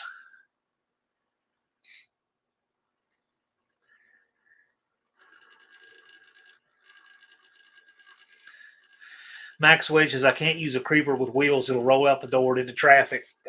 What a creeper that doesn't have wheels is a piece of a box. Buff says, I have a creeper van. See, Barrows knows what I'm talking about. The creeper is what you put the transmission on and roll it out from under the car, or the transfer case, right? Okay, how many of you guys can say you haven't done this? Lower the rear axle down onto a creeper. You lower it down, okay? Then you pick up one end, slide the jack out, slide the creeper under, and then you can transport it. Who hasn't done that?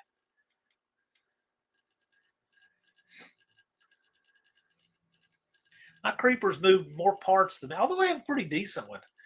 I have one that's got nice 1-inch side rails, and it's actually not bad at all.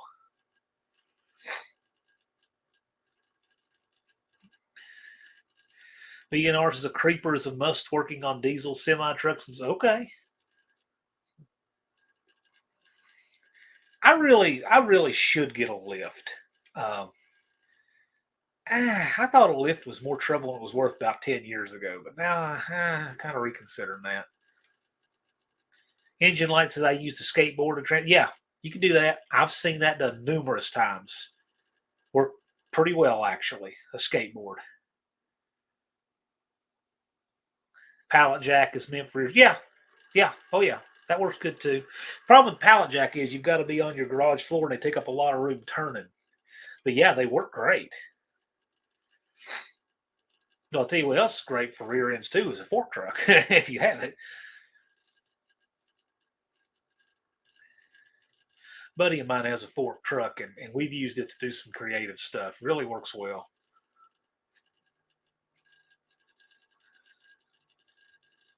We actually have used his fork truck to pull out frame rails and stuff. We've positioned it where we want it, and you can pull on that thing like a post because it's so heavy it doesn't move. It's an old Clark, and they think they got a military surplus somewhere. Dust Devils use wheel dollies to move parts. Yeah. Yeah, being RC, and if you lay in the diesel oil and grease, yeah. Oh, yeah. I have a friend that runs a truck shop, and he just has those different concerns with trucks. I mean, they have those ladders that go up over the engine bays, and then when they do the diesel stuff on the Ford trucks, they spend one day getting the cab off, one day doing the EGR work, and another day putting the cab back on. 3-day job to do that. So it's different working on trucks like that.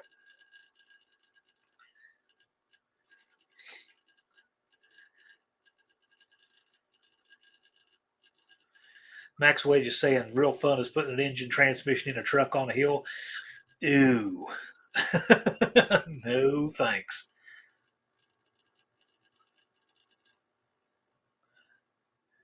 Yeah, F-350 is making you pull the cab. Yeah, it's ridiculous. Although one of my least favorite engine swaps ever is one I did here a few years ago on a Jeep Grand Cherokee. Oh my gosh, they had it right. They had it right to where everything was in front of the firewall and the cowl, and then they decided to make that football looking one that has the windshield that goes out over two of the cylinders. That was a pain. Oh my gosh, it was such a pain, but we got it out. Platinum Gecko wants to see Williams Cushman. Well, he was running around all over the grounds with it last year. Had a big banner on it and everything. I think he even had to play AAA running gas out there for Brian's Duster when Brian ran out of gas on the group photo. Cam Dust Devil, I'm telling you, between running out of gas and getting flat tires and stuff, that group photo just causes havoc for them.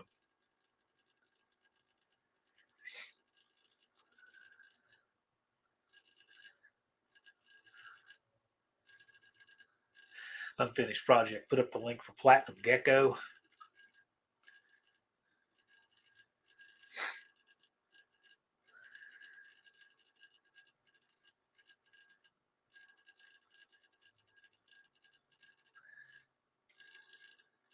"38 POS Racing says that the overhead hoist at work had a 4-inch drop from one end to the other. Ew. Oh, man. The junkyard down the road here used to have a single post. It was air over hydraulic, and it was leaking off really bad. And you'd watch those guys work to a science. They'd raise it up, but while the car was coming down, they would do so much work. They would raise it up some more, do more work, and about 3 times up and down on this lift, they could pull a transmission or something. And just, it was crazy how much of a leak they were dealing with on that thing. Yeah, Turbo Tom, that is a neat logo you've got there. I thought that was interesting. Barrow says the worst transmission job, clutch was in a dragster. Looks like mud for days. Well, I'll tell you what, I really saluted the guys one time I saw doing a clutch in a Dodge Omni in the parking lot at AutoZone here. Thought that was pretty good.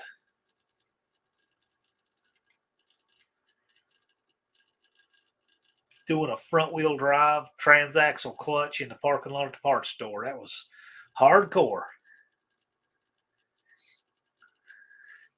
So they put a new Advance Auto here in town, and the new one has a big sign, "No working in the parking lot." I'm like, oh man, don't.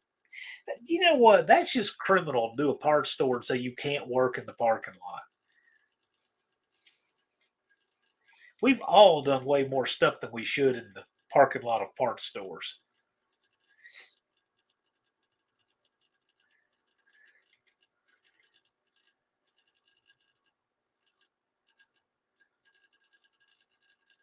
Dougster says, when working on a single post lift and things go south, hug the mast. Yeah, I would imagine.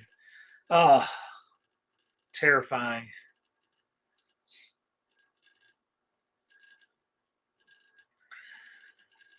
I guess that's what Walmart parking lot is for. We had a bunch of people that were camped out living in the Walmart parking lot here for a year until it started to get to be a little bit of a city there and they cleaned them out. I'm glad for that because it was a little city there, and then what they do is they live there, and they had this panhandling operation all over the place, and it was just too much.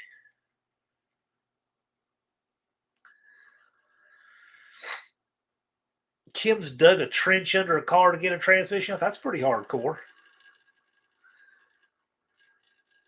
Parking lot garage used to work at AutoZone and did an engine swap in the back lot for a week on my brakes. High five, parking lot garage. Right on. Right there.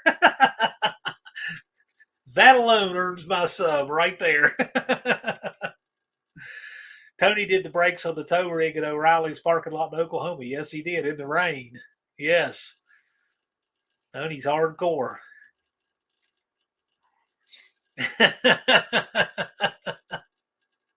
Parking lot garage for the win. Yes. Indeed.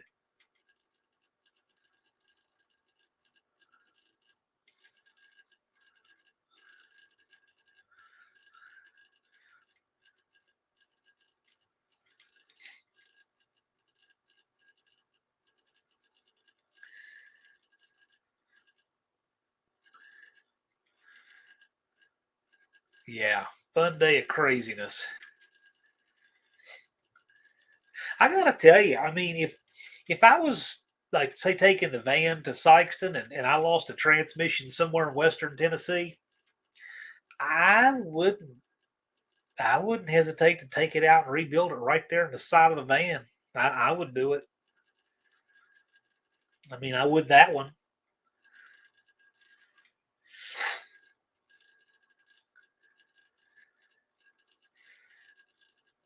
Unfinished project wants to know if the Dart is roadworthy. That's 69 Dart.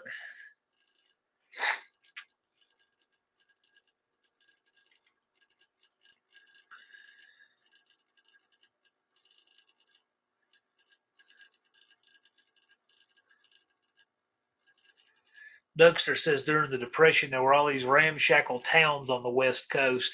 There's still a lot of little ramshackle towns and places. Like in the book Grapes of Wrath. There's still a lot of that around here, depending on where you are in the country.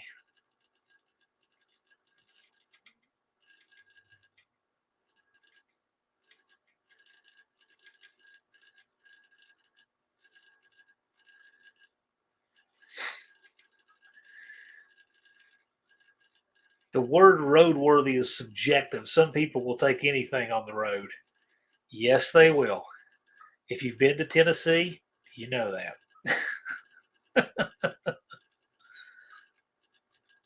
Heavens Mopar says neither of them darts run. Well, ran when parked, though, right?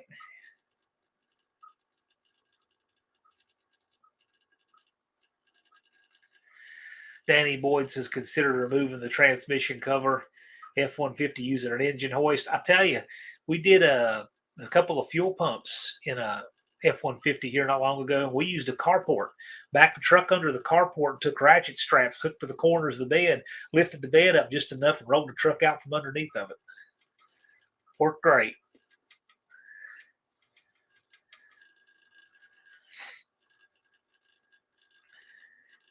It was in a 2003 Crown Vic, did that engine swap. Cool. Right on, man. I guess it was a 4.6 in that.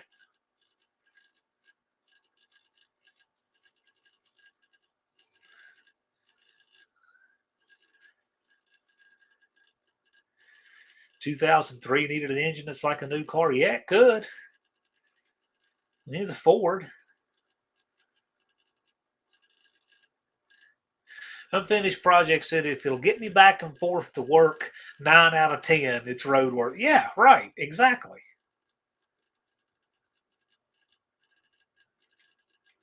Ratchet straps are my friend. Let me tell you, if I had to come up with, how to get a piece of machinery off of Gilligan's Island, and I get like one or two people on my team, 38 POS Racing is going to be one of them.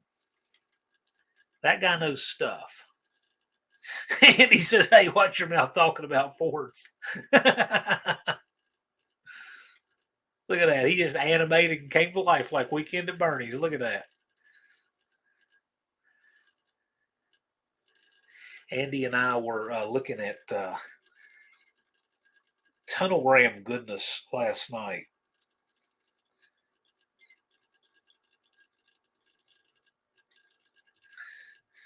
If I can get this to load up here. Actually, be smart. I'm sure I saved the pictures.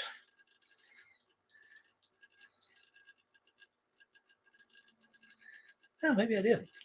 Andy sent me an older Edelbrock tunnel ram I thought was pretty cool.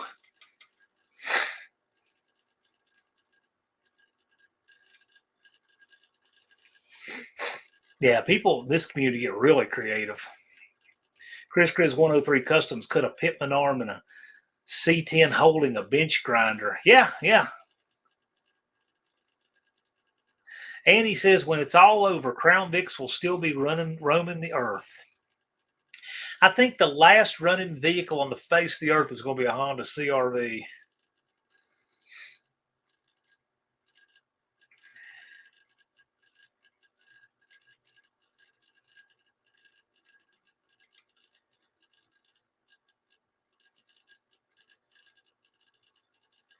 Yeah, 38 POS Racing likes a ratchet strap to hold something while he tries to get the bolts in.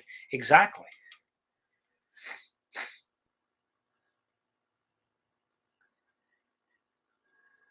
It's all those little tricks that you learn with experience. And that's why you learn that when something's leaking, you just replace the gaskets. It's not the gaskets that are bad. It's you didn't know how to prep it or you didn't know how to hold it or whatever. That's the kind of stuff that people like 38 POS Racing have volumes of knowledge about.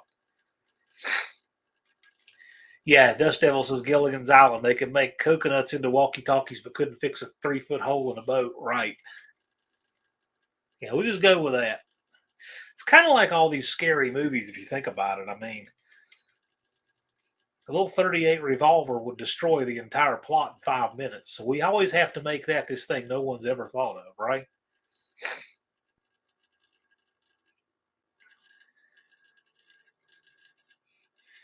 Unfinished project is saying Chrysler Flathead 6. I have never worked on one of those.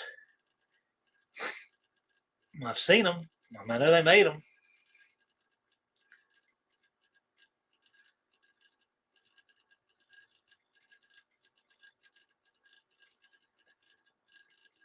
The Flathead 6 ran for, yeah. There's a lot of stuff like that that could run a long time. Mexican Spick says Hollywood thinks the viewing public is stupid. Yes, I heard of this absurd idea for another Star Wars movie. It's going to be some woke craziness that no one's going to want to watch. I heard about that today.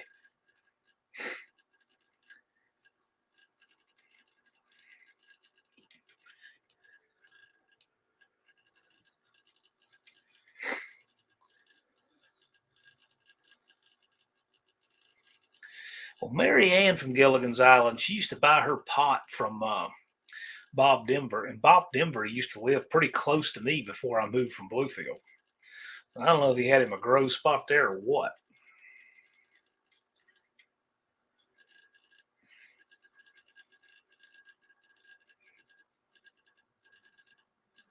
Andy says he's kept a drop light under the plenum of the tunnel ram, and on a 10-degree morning it'll fire right up. See, that's an Andy Wood thing right there. See, that's hardcore to even know that. That's cool. I like that.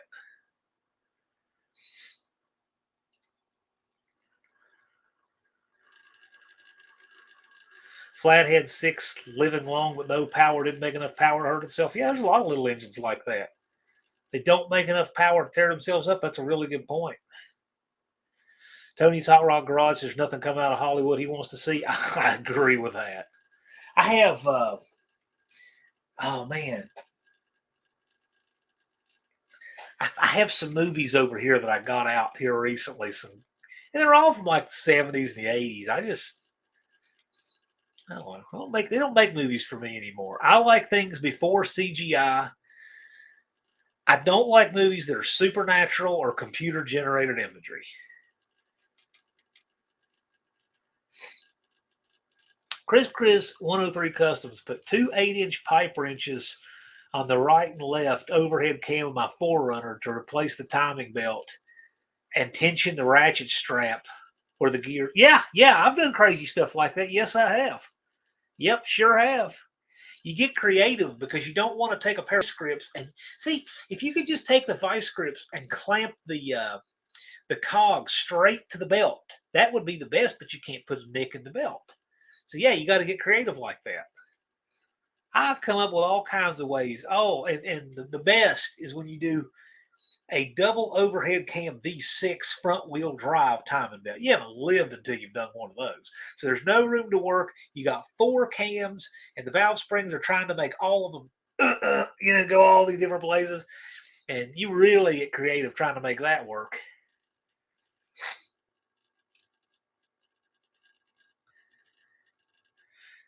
And I know it might sound like too much work, but you can't do all the work after you go in there. Probably the best way to do it, truthfully, if you don't have the factory holder tool.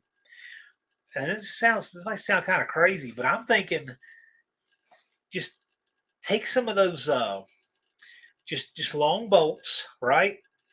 And just arrange them all on a length of flat bar to where they hold on both. Yeah, I'll do both sides of the spokes on all those cogs, and just weld them in place on that flat bar.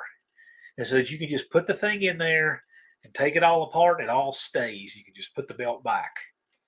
That tool would probably be worth a lot to somebody that works on one of those. Because most of the time I see there's a tool that will lock the 2 cogs, together on each head. And that's okay. That's another way of doing it. Blazing Saddles is on Netflix now. That sounds cool. Head bolts on semi in frame. Andy's got a run. Cool, man. Thanks for swinging by, man. Andy, we gotta do some head flowing stuff. This topic of the valve size stuff has come up again, and I want to get some real science to that on those castings. I think it would be really cool.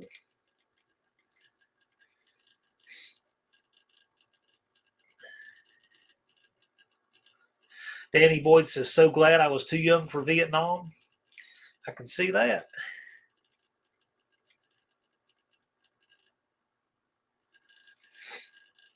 Unfinished Project says, next time I do a 2.4 liter, I'm going to buy the plastic 3D printed piece off of eBay that holds the sprockets in position.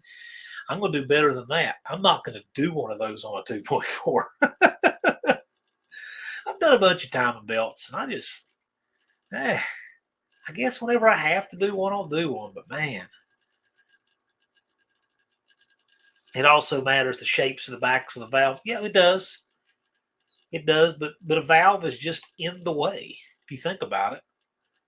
Scrap Iron Racing checking in. How's it going, man? Good to see you.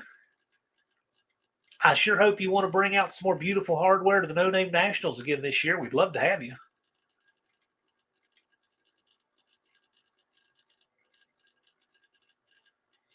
Tony going live in 8? I guess so. I don't know. I think he had his thumbnail up for tonight.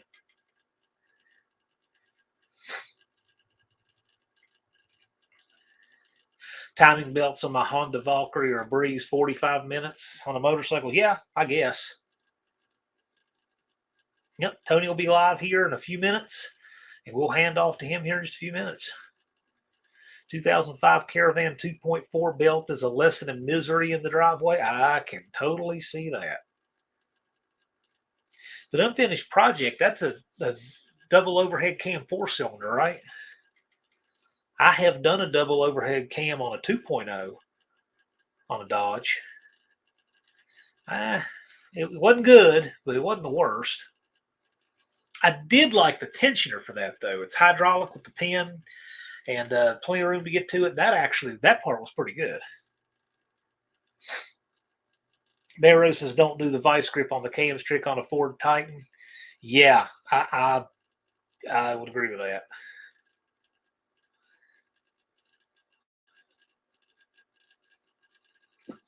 Southern Juju, thanks for swinging by.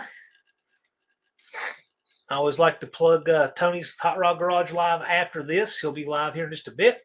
So He'll be live here in just a few minutes, and we'll hand straight off to him here in just a few. Danny Boyd's his first time he did a timing belt was a Corolla. Decided to test fire the engine before putting everything back together. Used to overhead valve, left the valve covers off, made a mess. I can see that. I generally like to do that too, because if there's a problem, I want to know. Well, usually when I do that, it's because I've put seals in on like the cam and crank, and I like to fire it up before I put the covers back on. But yeah.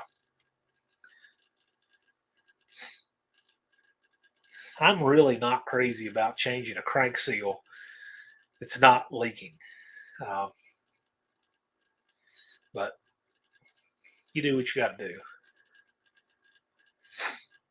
Indirect connection said my first timing belt was on a 2.34 to Capri, easiest belt there. Oh, I'm sure. Face the front of the engine, face the front of the car. Yeah, I'm sure it was. There's a leak to Tony's. It was a Pinto. Barrows did one like that. Yeah. Test as you reassemble. Yeah, as much as you can. Don't test the starter while the timing belt's off.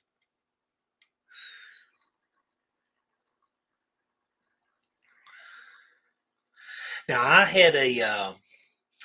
built a 1.5 liter Hyundai engine one time, and I used two. One that had thrown a rod out the side of the block, and one that had broken a timing belt.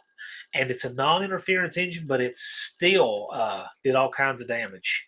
Had valves and pistons hit. I don't know how many RPM that guy was turning when that timing belt went, but when it did some top end damage. And yeah, I put the two together, had things machined that needed to be, and put 200 and some thousand miles on that engine.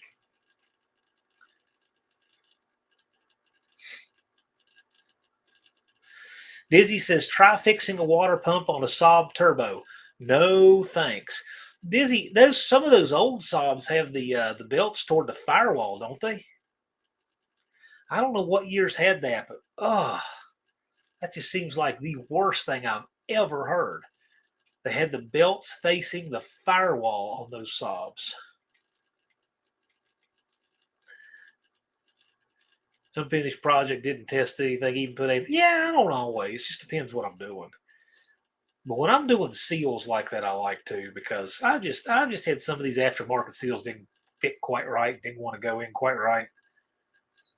Saab did everything weird. Yuck. Dizzy's saying, yeah, in the 80s. I had someone tell me that one time, and I'm just like, I don't even know how that's possible. But sure enough, I looked at pictures, and they're like that. Hey, Slant Daily Garage is here. How's it going, Professor P? You're in luck. You missed the colonoscopy discussion that was earlier. Now we're talking about how Saabs have the engine backwards in the car, with the older ones did, with the belts toward the firewall. Dean Stevenson saying, of course Dean would know something like this. Saab copied it off the Triumph 1300 front drive. It was a Triumph engine. Of course, you find something that's a horrible idea and copy it for yourself. That just makes complete sense. Why on earth would anybody copy such a terrible idea? What could possibly have been the rationale for that?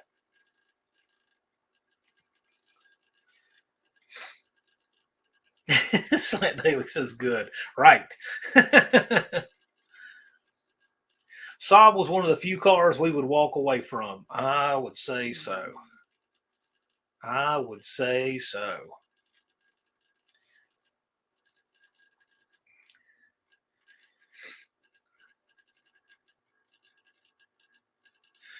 Danny Boyd says he's heard about a Saab head so stuck they had the engine hanging from the head and it wouldn't come free. I don't know. I could see something like that. Planned obsolescence. Saabs were weird cars for sure. Yes, they were. Cost more to fix than replace. I have never had any interest whatsoever in owning a Saab. The only Saab I ever want to see is the one from that movie, Moving, with Richard Pryor and Dana Carvey driving it. That's the highest and best use of a Saab. If you haven't seen that movie, and a lot of you guys have, if you haven't seen the movie, the name of it is Moving, with Richard Pryor, 1988. It's about a cross-country move that Arlo Pear, played by Richard Pryor, and his family make across country. And without giving you any spoilers, Dana Carvey is the guy. He plays the character who transports Arlo's Saab across country for him.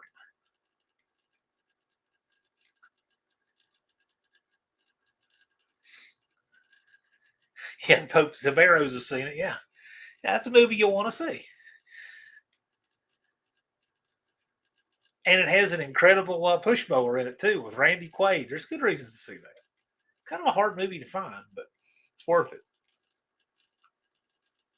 Danny Boyd says some of those Saab turbos would haul, from what I heard. Yeah. Oh, yeah. They weren't slow. They weren't slow. They were just miserable to work on. Well, guys, I'm going to wrap it up. Just fun freestyle live for tonight. Like I said, we're going to be transitioning into having guests come back to the show. I just haven't done it in the off season, but love spending time with all of you. It's been a fun evening. Tony goes on live next, so I'm going to wrap it up here. But I'll see you guys here next Friday, and I encourage you to go over to Slant Daily Garage's channel on Wednesday night for Tech Talk Live. And other than that, we'll be seeing all of you again soon. Y'all have a good evening. Good weekend.